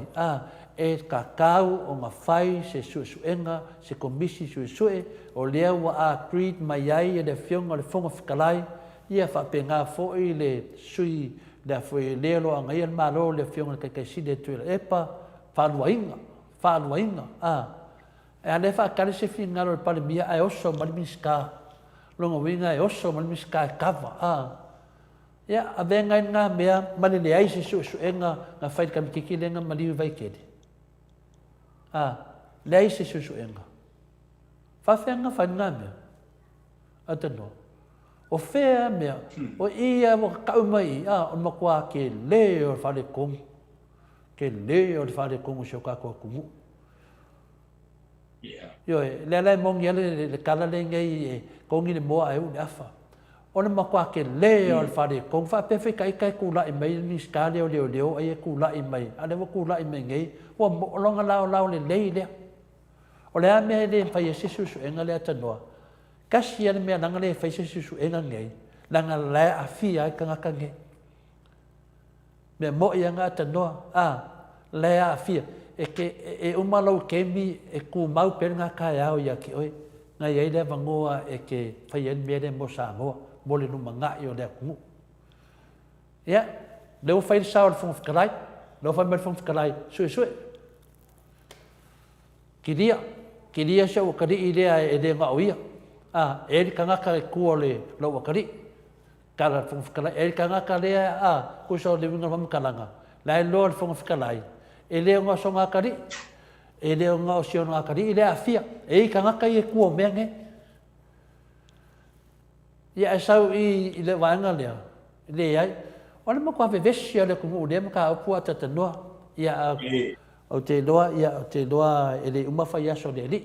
Yo te loa ia o isi news ia te vai fua ia whai mane alofa tātou tai au le whai whao ngase lau whionga ia me se foi le tātou au tustusi o fisiri muri a tātou noa o a whea e usoni whongo o le tunu o nei po tai au mo le vai aso o lea e a foi o le mea na e a foi a wane ana tu o nei e tau nu sueli fono le tātou o tunu ia o lea i le i ele i whaamautuina, ele i whaamautuina, po ele a fo ele i te tāne, le tūlanga le nā, ia o te masalo o tae au, ia ua i loa fo i wā matar fono tātou o tunu. Ia, ia e leo mautinoa mo le na fisili, ia te loa tele tātou fia tatanoa, ia ai finale a le tūlā a tatanoa mo le atuale, whaftai tele lava, whai ia to le foa masui la utustusi, a me se foi lau whai tō whāre, le atunu, e o whaina o maino lato finangalo tātou pukalame ia me se foi au whaafonga moni atua i le whaftai le tua o non maftanga o tātou maua foi ia tātou talia meo mai le tua tātou te whaasoe me tātou e vai le nei tai au matango fie ia e nganga maurunga ia whai foi le rofa atu ia wo mai foi te mea le foi to le foi a le whainga renga tai au foi le aso tai au ia la tātou toi wheroa e foi le lofa malanga leo le tua ia te masani leva atanoa se o whasotai a vailaa pe mwhaiana whio mai tai au ia e whinai mtaua lo whapenao na ia i whineti nā ia vailaa wasuanga ken poutoa ia nei teimi ia whato whātu ai i lau whionga le atanoa te sa to nei teimi te whato wha me le maru le atanu ia maru whaftai a tore wha ai to jitia koe kasel ka komaka upule ngapawane o mele to e fia a whaafongo i foi tātou tunu i Samoa nei. O lea o patunu ma foi lea le roi e sidi a le malo. Ina ia toe sue ma pue mai te tonu. Ia se tasi o i foi lea sa pue ina i le o so whainga le i veila o ma whala au whasaina ma whana ma mena le na mau mai i vai tele. Lea na mai te tonu. A lea na wha mai ripoti. Na o le vai te mi foi le kisi masi ma te usanga fo ai fai se fato nunga foi le tala i tua au le ta o fi to foi le sa ku e mai le mata puna le la o te no kisi masi fai e se fato nunga foi le mai il funzionoma e a foi se tala i tua ia le ia le o te ta pa ele o le roi silia le malo ina ia to e mai le e mai to tonu le loka i le a foi le a foi le fal pui fatta di ai le asole o le a foi le lato famsinoma il matau pule a bila o isi mele da wa le ai o lo fai ma tupu per mele e i fe se na tu lai mai foi le o kulo ia le stalla o le a foi le famsinoma su sangue de pepa ai fa sa roto il tanata ia na uma le to su e mai to su e mai le a fo ia le tangata so ia ai pe winga na o le tanga le ia le o to e la to e tinga inga ne su e ia la o Samoa i to no so pu ia la no kwa no na tana fu le o le a fo ia le fatanga na le ale a foi ale listalo famsnoma O so. e pela tala foi le ole ai a tu lai mai le a foi le temi ne ya va pe e fa fomo mai samo nei la malato ya o